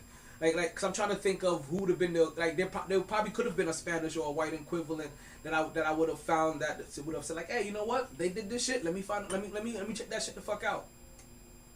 But it was just your generical director, your generic, you know what I mean? Your generic cookie cutter director.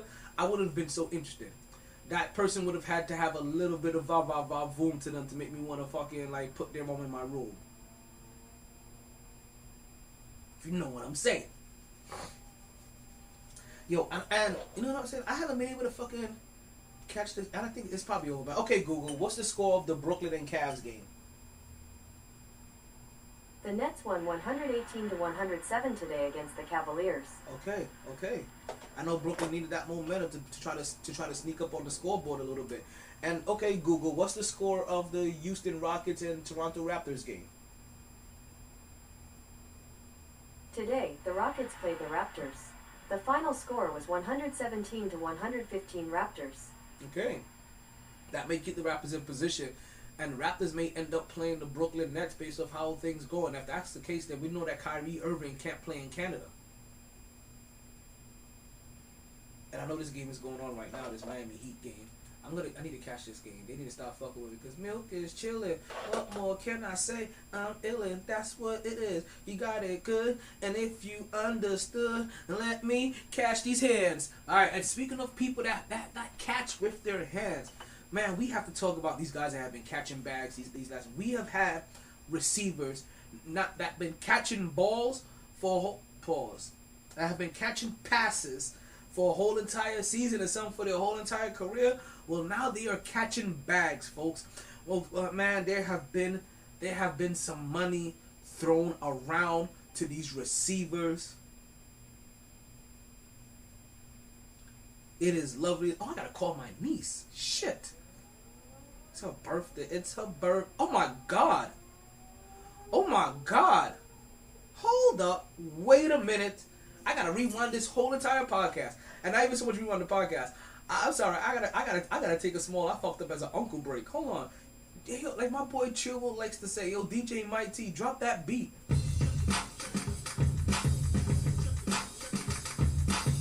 How the fuck I forget about my niece? It's her birthday. I told all these people had a birthday today. That's what I told you. Like, see, that's what I mean. That if it's not on my Facebook, I may completely forget about you. And yo, I've been thinking about this shit all day. Happy birthday to my niece, right? Because yeah, it's your birthday. We said it's your birthday. Check it, yeah. Check it, yeah. Because it's your birthday, we sing happy birthday. check it, yeah, check it, yeah, yo, happy birthday to my niece Tiana Harvey, aka the Munchkin. She turns 11 today. Almost forgot, how the fuck I forget about that. Hope you party hard, enjoy everything, regret nothing, but more importantly, hope you continue to stay MyT, Munchkin. Last time I checked, Mom Dudes was taking me out to the mall. Let's add Munchkin onto the list of people. I want people earlier from today. We had Roger, Alexander, Ample, Perry, my boy Al Torres, from Freedom Fashion, from Freedom Task, but also more importantly, my niece, my little Munchkin, Tiana Harvey. Love you, little one. Yeah, because it's your birthday. We said it's your birthday. Check it, yeah. Check it, yeah. Because it's your birthday. We sing happy birthday. Check it, yeah. Check it, yeah. Alright, yeah.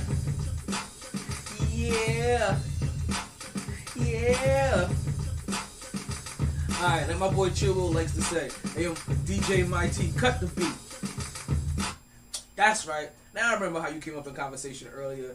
Because I had to make sure, because you know, you guys always have to make sure before I cut the beats in and out that I have to make sure that I say like my boy Chill Will said. Because like if I don't make sure that I give Chill Will that shout out during that time, he gets aggressive with me. He gets violent. Stop.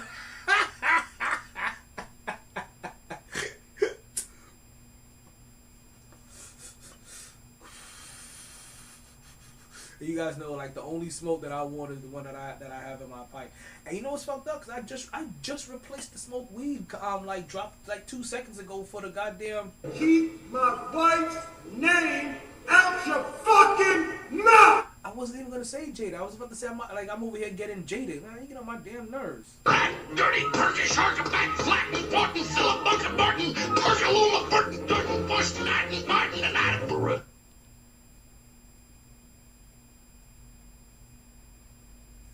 For real. Let's talk about these. Let's talk about some of these receivers that've been catching these bags, right? They've been using these hands, and listen, everybody, a lot of people catch hands when they catch bags, right? They're catching pigskin, they're catching these bags, folks. And we've been seeing receivers out here getting paid out the wazoo. The Las Vegas Raiders earlier this year, right? You know, can I get a little music for this? Do we have any? I can give it. Can I get a little go hard or go home music? That kind of shit. Yeah, I like that. I likes that. I would like it a whole lot better if I could get this goddamn Heat and Hawks game. Drop it. All right. So we saw earlier this week. Earlier this year we saw the Las Vegas Raiders. They signed Devontae Adams to a 5-year, $141 million deal. That was paying him $28.25 million a year, $67.5 million guaranteed. Also, we've seen the Miami Dolphins, right? Shout out to the local Miami Dolphins as they found themselves supposed to be a big time receiver. At least they gave him big time receiver money. They signed Tyreek Hill to a 120-year deal, averaging 35.3. Averaging 35.3 million per year. That don't even sound right to me. That don't even look right to me. That's what I got from that site, because that don't look right at all, right? But it's probably how something else is worked out. When he's getting $72.2 million guaranteed, and we've seen a lot of wide receiver money being thrown around. Maybe not so much, not such the grand money, but we've seen a lot of wide receivers out here getting paid, right? We've seen Jacksonville sign Christian Kirk to a 4-year, $72 million deal, right? 18 per year, $37 million guaranteed with a $20 million bonus. That's $20 million bonus, yeah, $20 million bonus. We see Robbie Anderson sign with the Carolina. I didn't make my C's better. I thought that shit said LA. Oh, what's going on, Spirit of Elijah? The Mighty Sports Podcast, right? We've seen Robbie Anderson sign a 2-year deal with the Carolina Panthers worth $29.5 million, $14.75 per year, with $11.5 million signing bonus. We've seen Tampa Bay keep one of their reliable receivers in Chris. Oh my God! Alright, signed him to a 3-year, $60 million deal, $20 million per year, with $40 million guaranteed. You seen Dallas re-sign Michael Gallup, gave him 5 years, $62.5 million, 12.5 per year, $23 million guaranteed. We've seen the Rams come out here and sign Allen Robinson, get themselves out. That is kind of their Odell Beckham replacement until Odell Beckham come back. They still don't know what we're doing with Odell Beckham. He's still kind of lingering out there. He signs a 3-year, $46.5 million deal, 15.5 per year. $30 million of that money is guaranteed. And very recently, our boys to the north. I mean, where's SB when you need him, right? But the crew to the north, folks, you know what I mean? The New York Northerners, right? Or is it like, or sometimes they're referred to, right? Like the Buffalo Soldiers over there, right? The Buffalo Bills. They re-signed their top wide receiver, Stephon Diggs. Stephon Diggs signs for 4 years, $96 million, 24 per year, $50 million guaranteed with a $21.5 million signing bonus. So like I said, there's been a lot of money out there, and it isn't just so much the money that's out there. It's also the trades that are going out there, right? And we've started having this conversation here on this podcast already. Wide receivers may start being treated like running backs. Right? They may, because I see them getting paid now, but also with how many of the teams that are trying to move on from them or try to get a wide receiver like that. And then every year we're seeing these wide receiver classes that'll come out, that are ready to play, that are outstanding, that are putting up numbers. And then this wide receiver class that we have some of the fastest wide receivers. And I don't know every year, like, oh my God, like they get faster and faster every year. No, they got considerably faster this year. Like noticeably faster. Like oh my, like you sounding like my boy Neo or whoever the hell sang that song. Like Bobby Valentine, like, is there any more room for me in that speed? Like shit. Like we're talking about like people that can actually access the speed force over here, folks.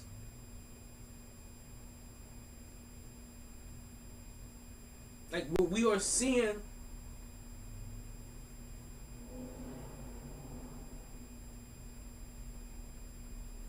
We are seeing some of the fastest receivers that we've seen in a while. So this wasn't just going up by that natural evolution. This was a considerable jump, but it was also a jump in a lot of places. We seen the D-back and the linebacker core also, you know what I mean, and also have a massive jump in speed. So you know that the GMs are out here looking at it like, yo, there's some guys that we can get out here. There's some guys worth getting in this draft class. Now, I don't know why I understand why some of these teams are trying to trade for more reliable sources. Like, every other trade talk that you hear is involving the Jets. And that's what I was supposed to listen to earlier today. I need to find out what is true and what is not true for the Jets. We'll find out more about that. We'll figure that out on Monday. I have a whole week's worth of information to go ahead and listen to. For real. Because far too often, the team in the New York market is just used to leverage negotiations. And it was most evident very recently with the Tyreek Hill trade to the Miami Dolphins. Suddenly it became, and listen, I get it. Normally, the New York team is either desperate or they have abundance of goods that, if left to their own devices, they can mismanage. Like, so both New York teams have 2 first-round picks, 2 top 10 first-round picks. And both New York teams can use a wide receiver. Now, the Jets are the more dysfunctional of the 2 franchises. And that's all I've heard about trying to get a new wide receiver. Because, are you telling me the Giants don't need a wide receiver? Like, are you seriously telling me that that the New York Giants can't use a Tyreek Hill on their team? Or you tell me that the New York Giants can't use a Deebo Samuels on their team? Or you tell me the New York Giants can't use a DK Metcalf on their team? They got 2 first-round picks too. They got a young quarterback that they're trying to find out if he's that motherfucker or not. And he's further along in years than the Jets quarterback. So you're telling me that they don't need a proven wide receiver? So how come the Giants' name isn't popping up in any of these goddamn trade talks? Because the Giants, as an organization, they have the reputation of a better ran franchise. Well, we all know they're just as dysfunctional when it comes to running their shit than the Jets. But the Jets got the most dysfunctional. So this is why we keep hearing the Jets' name being brought up in all of these wide receivers' names. This is when you should be sounding like Will Smith. You keep my name out your fucking mouth.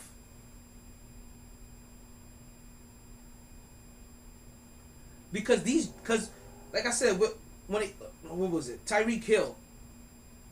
All of a sudden, he wants to go to Miami, and then you hear the Jets' name being brought up. Is that because the Jets are dysfunctional, or that because the Jets are in their division? Or in their conference? So they picked the New York market that's in that division or conference to go with. Or just them using the Jets just to leverage a little bit more money from the Dolphins. Oh, was Chill Will kind of cold? I'll get you in here, Chill Will. You know that.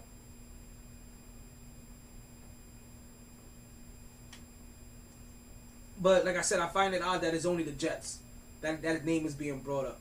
And then you heard Tyreek Hill say that, yo, Jets wasn't even in play. They weren't even a thought. I don't even know how that name even... Like, even to him, he's like, I don't even know how that name even got in there. And then he quickly realized, even he realizes it and almost divulges that, oh, this is something that my agent was doing.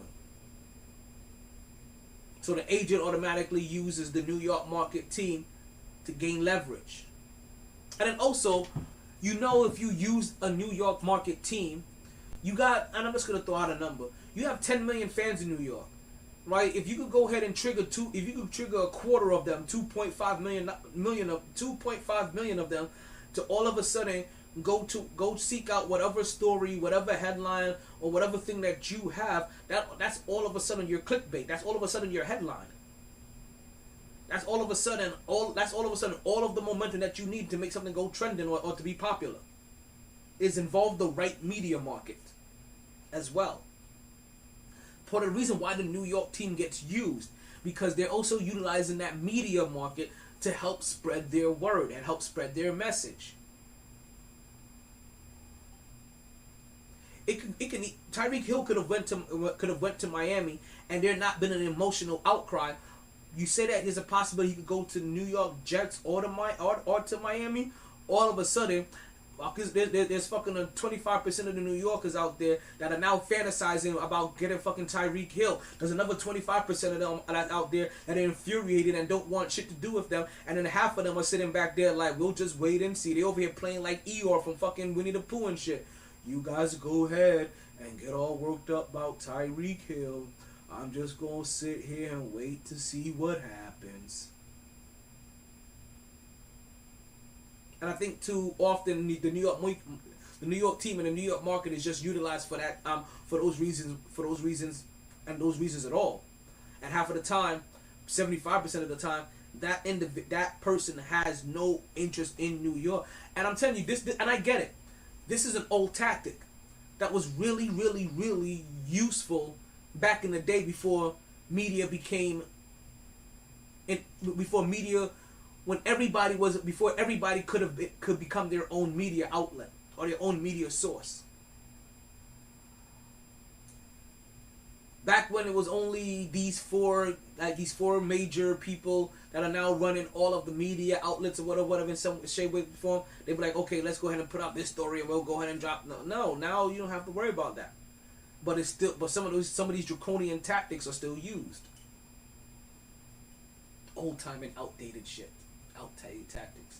My bad. I got into my bag a little bit.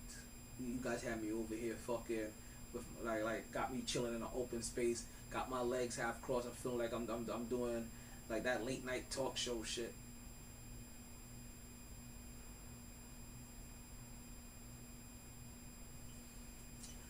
Now, we still got Chill Will over here in the background, and like I said, I always love having Chill Will here. Trying to figure out if I'm doing 2 hours or 3 hours today, and I think today's gonna be a 2-hour podcast. Which I don't have a problem with. I gotta be up early and be at Coca-Cola early tomorrow. The good thing is Saturday though, because Saturdays be their easy days, and then on Monday I gotta be back at Cloverfield for the Mets game. That's gonna be an awesome experience as well too. See, I'm gonna tell you, man. I'm trying to get a second shirt. I'm trying to get a second shirt from them. I really am. And hey, yo, I bought a goddamn I hope they still have it for real. Cause I bought a motherfucking cup. Cause I thought it was my last day working spring training, right? So for you guys that don't know, I was working the spring training Mets game. I know I'm not a Mets fan, but it's one of the closest stadiums. Where I want to try to get the Jupiter Hammerhead games too. See if I can start working all of these stadiums. Well, like I said, it's so funny because I'll even admit it there. Like, it is so hard for me to watch a baseball game unless I'm working it. And I've worked baseball games now on so many damn levels. It's not even funny. I have been a PA announcer for baseball games. I've been a play-by-play for baseball games. I've captured them on. I've been the cameraman for baseball games, right?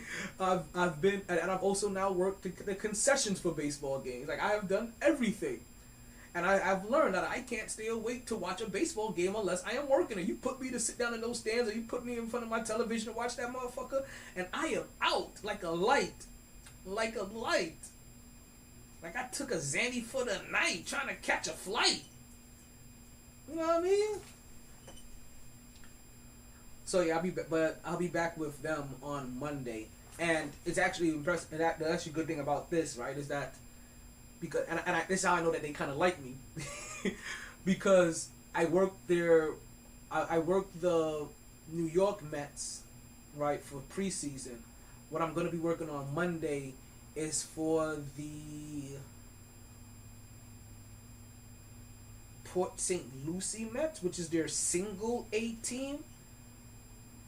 Because they're AAA team. I forgot what their AAA team is. Right? But it's also the something Mets. I just feel like the location is just different. That location for their AAA team is a little bit more up north. I forgot what it is. It could be like their Staten Island Mets or some shit like that. But for their single A, I think it's the St. Louis Mets. I forgot what part of the league they're part of. Like the Sunshine League or some shit like that it's called. Right? So I'll be working those games. And like I said, I enjoy it all. I really enjoy it all. Like I am that person that you put me around sports in almost any capacity, and I think I'm just happy. Like you put me in the entertainment world almost in any capacity, I'm just happy. Like it's just a place where things are just created. Like I don't know. Like I like these things. I really do. I really do. Cause like I really enjoyed all these receivers getting money. But like I said, it's gonna be interesting to start seeing where the rest of these guys are gonna go and where they're gonna end up landing up. It's gonna be interesting to see if the New York Jets or the New York Giants make any kind of moves. Even make any kind of. Didn't the Cleveland Browns sign a? Did they get a wide receiver too? I don't know why I thought Cleveland had signed one. So let's see even if Cleveland could get themselves a wide receiver if they don't have another one yet. I know they lost one. So like we'll continue to keep an eye on that, especially as we're just about 3 weeks away from the draft. So the draft is right around the corner. I'm fully interested to see what Seattle's gonna do, because we know that Seattle looks like they're in a rebuild. I don't think they go out and get Colin Kaepernick. And as we talk about Colin Kaepernick, I also want to remind you guys again that we'll be live at Sharky's in just about 2 weeks, folks. And 2 weeks is also going to be April 20th for what I like to call my New Year's. And if you guys know what I like to do on my New Year's, then come out to Sharky's. It will be, that's still that kind of celebration. I got a whole entire vibe coming out, working on for you guys. So come out and enjoy it. I look forward to seeing you. Can't wait. I can't wait until you're out there. Oh shit!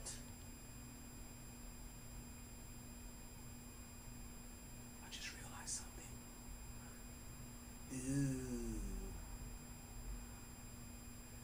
On Sunday, I know what I'll be doing. I will be putting up shit to see how this motherfucker works. So shit just popped in my head. Keep telling you, it's gonna be a whole new vibe out there. All right, I got equipment so you guys can start hearing all the callers. They're live, and that you also guys can hear the projected show. We also gonna be playing before the setup. We're also gonna be playing music from DJ Scepter as well, from one of our local DJs. If you're a local DJ and you would like for me to play your music or my mix, or you play your music or your mix before I start my shows, right? If you're a DJ or you're an artist and you like for me to play your music or your mix before your shows, go ahead and DM me and get at me in my inboxes, and we'll talk, and I'll be more than happy to go ahead and play your music as I'm getting ready to set up my podcast. But also, I'm gonna let you guys know, if you want me to do that, one of the obligations that you will be made to uphold, and that is you're gonna have to come on the podcast. I can't play your shit without you coming on the podcast, without you at least agreeing to come on the podcast once. That'll be irresponsible of both of us. So, we're gonna end this show in just about 10 minutes, right? So let's go ahead and get to another topic, right? Since we're still close enough to the NCAA tournament ending, right? To be fresh in our heads that we have two champions both coming out of not Carolina. My bad. You could tell how much I really wanted to say that, right? You could tell how much I really wanted to say that. Damn it. Have I already forgot who won a championship? Damn it. Kansas. It's Kansas, right? Yeah, Kansas. There we go. Kansas. Bill Self. That's right. Number 2. School's 4th. Alrighty. So back to the conversation we had at so continuation. This is almost like part 3 of it. And I added a new category in there, right? A couple new categories in there, right? Just to help spread it out for today's segment, and we'll probably end it here, most likely, right? Because we've been talking about this all week, and also part of the reason I wanted to talk to you about Sharky's, because if you're not live at Sharky's, you're probably gonna miss the show. It's a whole entire experience, it's a whole entire vibe, and a lot of those shows have copyright issues. I'm gonna talk to them. I'm gonna talk to them about that starting from the new year. So after April 20th, I hopefully shouldn't have those problems out anymore. And that's also why you guys are gonna start coming in. All you local artists out there, all you DJs out there, I can play your music while I get ready. It's just I can't have music during the podcast. So at least so while I'm out and people are getting their vibe on, at least I don't want to take away everything from them the moment I step onto the scene, because I may step on the scene sometimes 3-4 hours in advance. It means I have a whole lot of time to go ahead and promote your music while I'm going and getting ready, and I'm drawing a crowd for the podcast.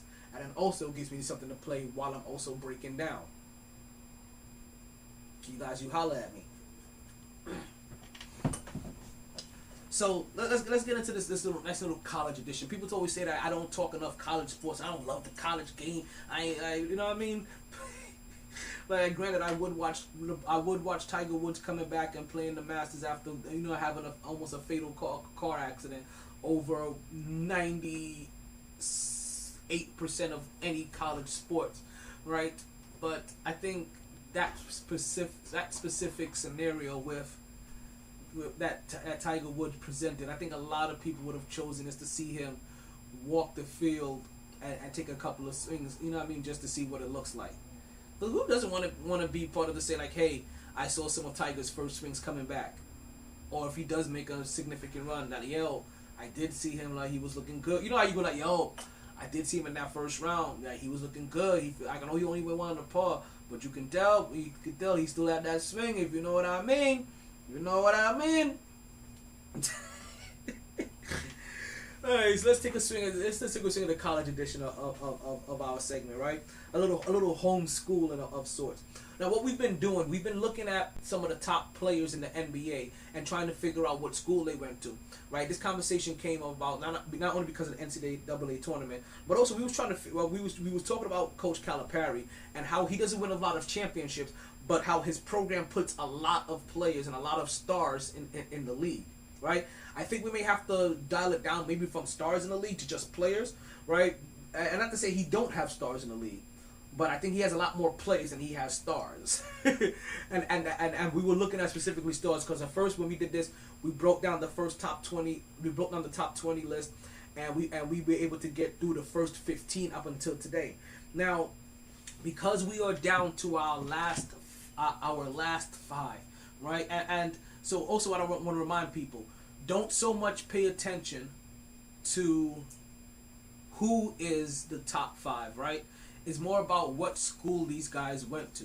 I ran up across a couple of top 20, top 25 players list, and I picked one out of all of them, right? And I wasn't looking so much about who they a little bit, right? Because I couldn't have no egregious shit, right? But I didn't uberly focus on who they had in their top 5 versus that I wanted to find out who their top 5 was and be able to figure out what school they went to. So right now we're actually on the top 5 of our top 20 list. Now to elongate this a little bit, I not only have the top 5 players the top 5 players from that top 20 list, but also I now have the top 5 players that are in the MVP running, and I also have the top 5 players that are in the rookie race as well, to see what school that all these individuals are going to. And I ain't gonna lie, I'm gonna end up doing a survey, right, or a little tally, and on Monday I'll tell you which schools came away with the most top talent between top 20 players, the top the MVPs, and also the top 5 rookies currently in the league, right? So let's go ahead. Can I get a drum roll? Bob time! Bob time! Bob time! Bob time! Bob time! That's a wrestling drum roll. Right. So coming in at number 5, right? Actually, coming in at number 6. And you'll see who I started with number 6. It happens to be James Harden, right? And James Harden, he went to Arizona. Now, coming in at number 5, we got one Steph Curry. Obviously, I think we all know that he went to Davidson. Now, number 4 was LeBron James. I skipped over LeBron James and I put James Harden, and I included James Harden in this list, only because we all know that LeBron James got his GED. So, sorry. Okay, guys, that's me just joking around. Okay, don't take it serious. Don't take it personal. Okay. So that's the reason why I left off LeBron. I skipped over LeBron James and I decided to go add in a different James into this category, and that is one James Harden, right? Giannis Antetokounmpo, he's a foreigner, had no school. We have Kevin Durant, he went to Texas, and then obviously there's Joel Embiid that went to Kansas. And folks, those are your top 5 players, right? And where they went to school. Now next we have the top 5 people that are in contention for MVP this year, right? We have, now it's funny because we don't have a lot of schools in this one, right? Because number 5 is Luka, and we know Luka's a foreigner. There's no school for him for us to basically judge by. And not to say that there's no school, but you guys know what I mean. Gotcha.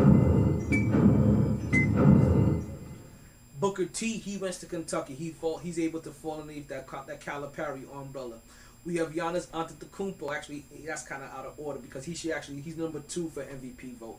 We have Joel Embiid that went to Kansas, and then we have the Joker that's also a foreigner. So he don't have any schooling in there either, right? For us to write down. So 3 out of the top 5 MVPs didn't even go to school. And honestly, Joel Embiid is African. So like 4 out of the top people running this league are not even from America. Just letting you guys know, the American sport is being dominated by. It's just one of those things. Like it's because you know how Americans are so prideful about their stuff. Like, man, yeah, this is our sport, and look how we doing. This is a black league, or this is a white league, and oh, this is American league, and we do this and we do that. But in your league, #1 guy is a Serbian guy named Nikolai Jokic, and then after that, it's an African named Joel Embiid, and then after that, it's an African named Giannis Antetokounmpo. Devin Booker is the only American in there, and I'm gonna have to start checking his numbers as well. And then after that, we got Luka Doncic. I'm just saying. We got 2 Africans, a Serbian, and I don't know where Luka's from. But we got 2 Africans and 2 Europeans. And 1 American. That's because fundamentally, they're more sound. And also, LeBron James is out of his prime. Because if LeBron James is a little bit more primeful, yeah, maybe even Stephen Curry, they would have found a way to put them 2 in there. Like, who would have been out? Well, Booker would have been replaced by... Okay, so it would have been LeBron James, Stephen Curry, Jokic, Embiid, and Giannis. That would have been your 5. I don't know why DeMar DeRozan isn't taking more of a look. DeMar DeRozan may be in that 6 through 10 category. I didn't even take a look, to be honest with you guys. Now, who do we have left here while we talk to the last 5 minutes of the podcast? I ain't gonna lie. I'm not gonna lie. When I start the podcast fairly on time, and I get to finish at a reasonable time, I feel good. I really do. I feel a little warm and fuzzily. I'm like, yo, I'm actually going to get this off in time. I'm going to get this uploaded tonight. And I actually get to get back in bed by a decent hour. I got to be up like at 4. Shit. And I still didn't get this game to come back on in the background. What the fuck? Some bullshit. Okay, well, you going to force me to put on baseball? Alright, so now in our category of homeschooling, let's go ahead and take a look of the top 5 rookies, right? And these are the guys that are qualifying for the Rookie of the Year for this year. So at number 5, we have Franz Wagner, right, from the Orlando Magic. He was the 8th pick in this past draft, and he is from the University of Michigan. After that, we have Jalen Green, who was on Houston. He was the number 2 pick in this past draft, and he's from San Joaquin. Somewhere. San Joaquin, I think he's Brazilian. And then we have Scotty Barnes, that is drafted by Toronto with the number 4 pick in this past draft, and Scotty Barnes went to Florida State. Now is when we got to Scotty Barnes, and I'm like, yo, I gotta find a way to give Florida love somewhere. But I can't hate Florida and everything that they do. And college is really the one place where there really is no rivalry between like New York and Florida when it comes to their sports. So I feel like that's the one place I'm safe. See, I'm telling you, there's only 2 places I can really go to where if I was convinced enough, and based on how much I like going to local events, you could convince me to root for a Florida college team or a Florida hockey team. Those are the only 2 places I'll be willing to make a convergence. Or a Florida soccer team, and definitely, the best way to get me to, because I don't root for any Florida teams right now, but the easiest and best way to get me to root for a Florida team, get a Florida WNBA team, and I guarantee you I'll probably talk about them more than I talk about the Knicks. You get me a Florida WNBA team, and I'm telling you, I'll be smitten. It'll be love at first sight. You understand? Those are one of those things that I would want to, that I would go out of my way to be a season ticket holder for. I would accumulate that kind of sports debt just to be like, yo, that would be the team. Listen, you can slut me out for a WNBA team, financially, that is. I'm there for the cause. I'm there all for the cause. And speaking of, yo, I don't know if I mentioned this. I'm gonna leave you guys with this nice little nuggets, right? Before we go into the rest of these rookies. Now let's go into the rest of the rookies first. Let's get this out of the way. No. Let me drop this nugget on you. Then I'm gonna go to the rookies because I'm gonna blow your head. I'm gonna fuck your head up. You may have heard about this one. Maybe not. The second one, I don't know if anybody heard of, right? Maybe you did, maybe you didn't. But Kanye is trying to start his own football league. Have you guys heard this? But the other one, Dame Dash, is trying to start his own football league? Let Dame Dash start his own football league. I'm telling you now, like, I will be fully supportive of a Dame Dash football league. Okay, let's just finish up the rest of these people with the school. We got Kate Cunningham. We got Kate Cunningham, right? Detroit Pistons #1 pick in last year's draft, Oklahoma State. And then we got Evan Mobley, the leader for Rookie of the Year right now. Drafted by Cleveland with the #3 pick. He's from Rancho Christian. That's where your top guys are from, people. Rancho Christian, Oklahoma State, Florida State, Brazil, and University of Michigan.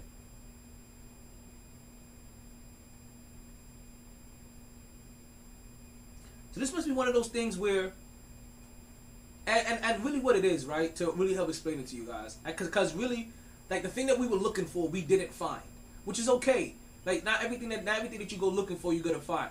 But what you have to look at what you do find and see what the evidence actually plays in. We may have just lost the podbean feed, and that is, what did the evidence tell us? And what it told us that a lot of these blue blood schools, while they may not put up a lot of stars, they put up players. And how do they put up players? It's like Anthony Davis becoming a top 5 player just because he played with LeBron James and won a championship, or how Chris Paul has DeAndre Jordan, or a couple of these people being all-stars.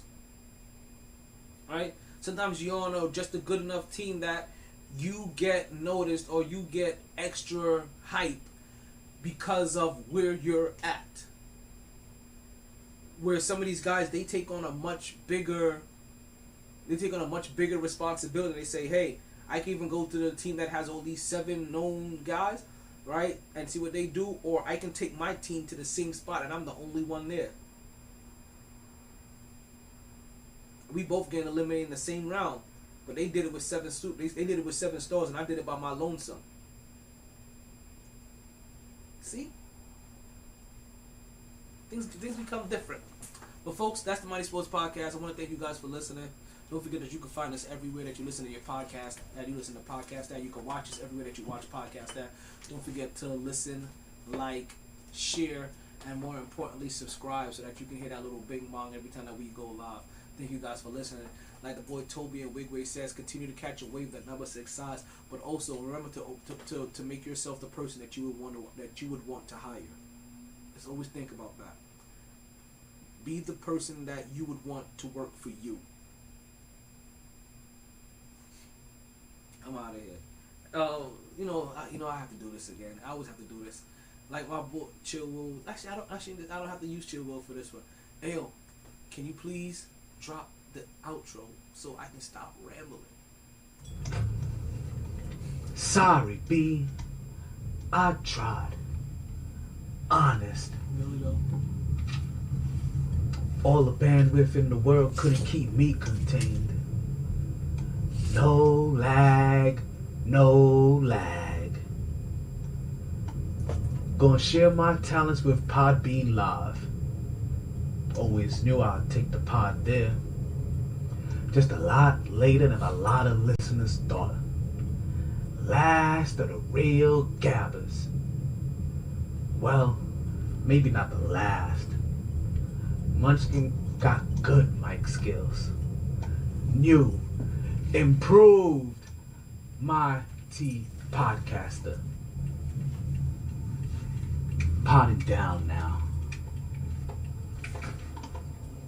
Last call for drinks. Bars closing. Sun's out. Heard the casino got a buffet breakfast. Don't want to go far. wild night. Tired, be tired. MyT Sports. I'm 7.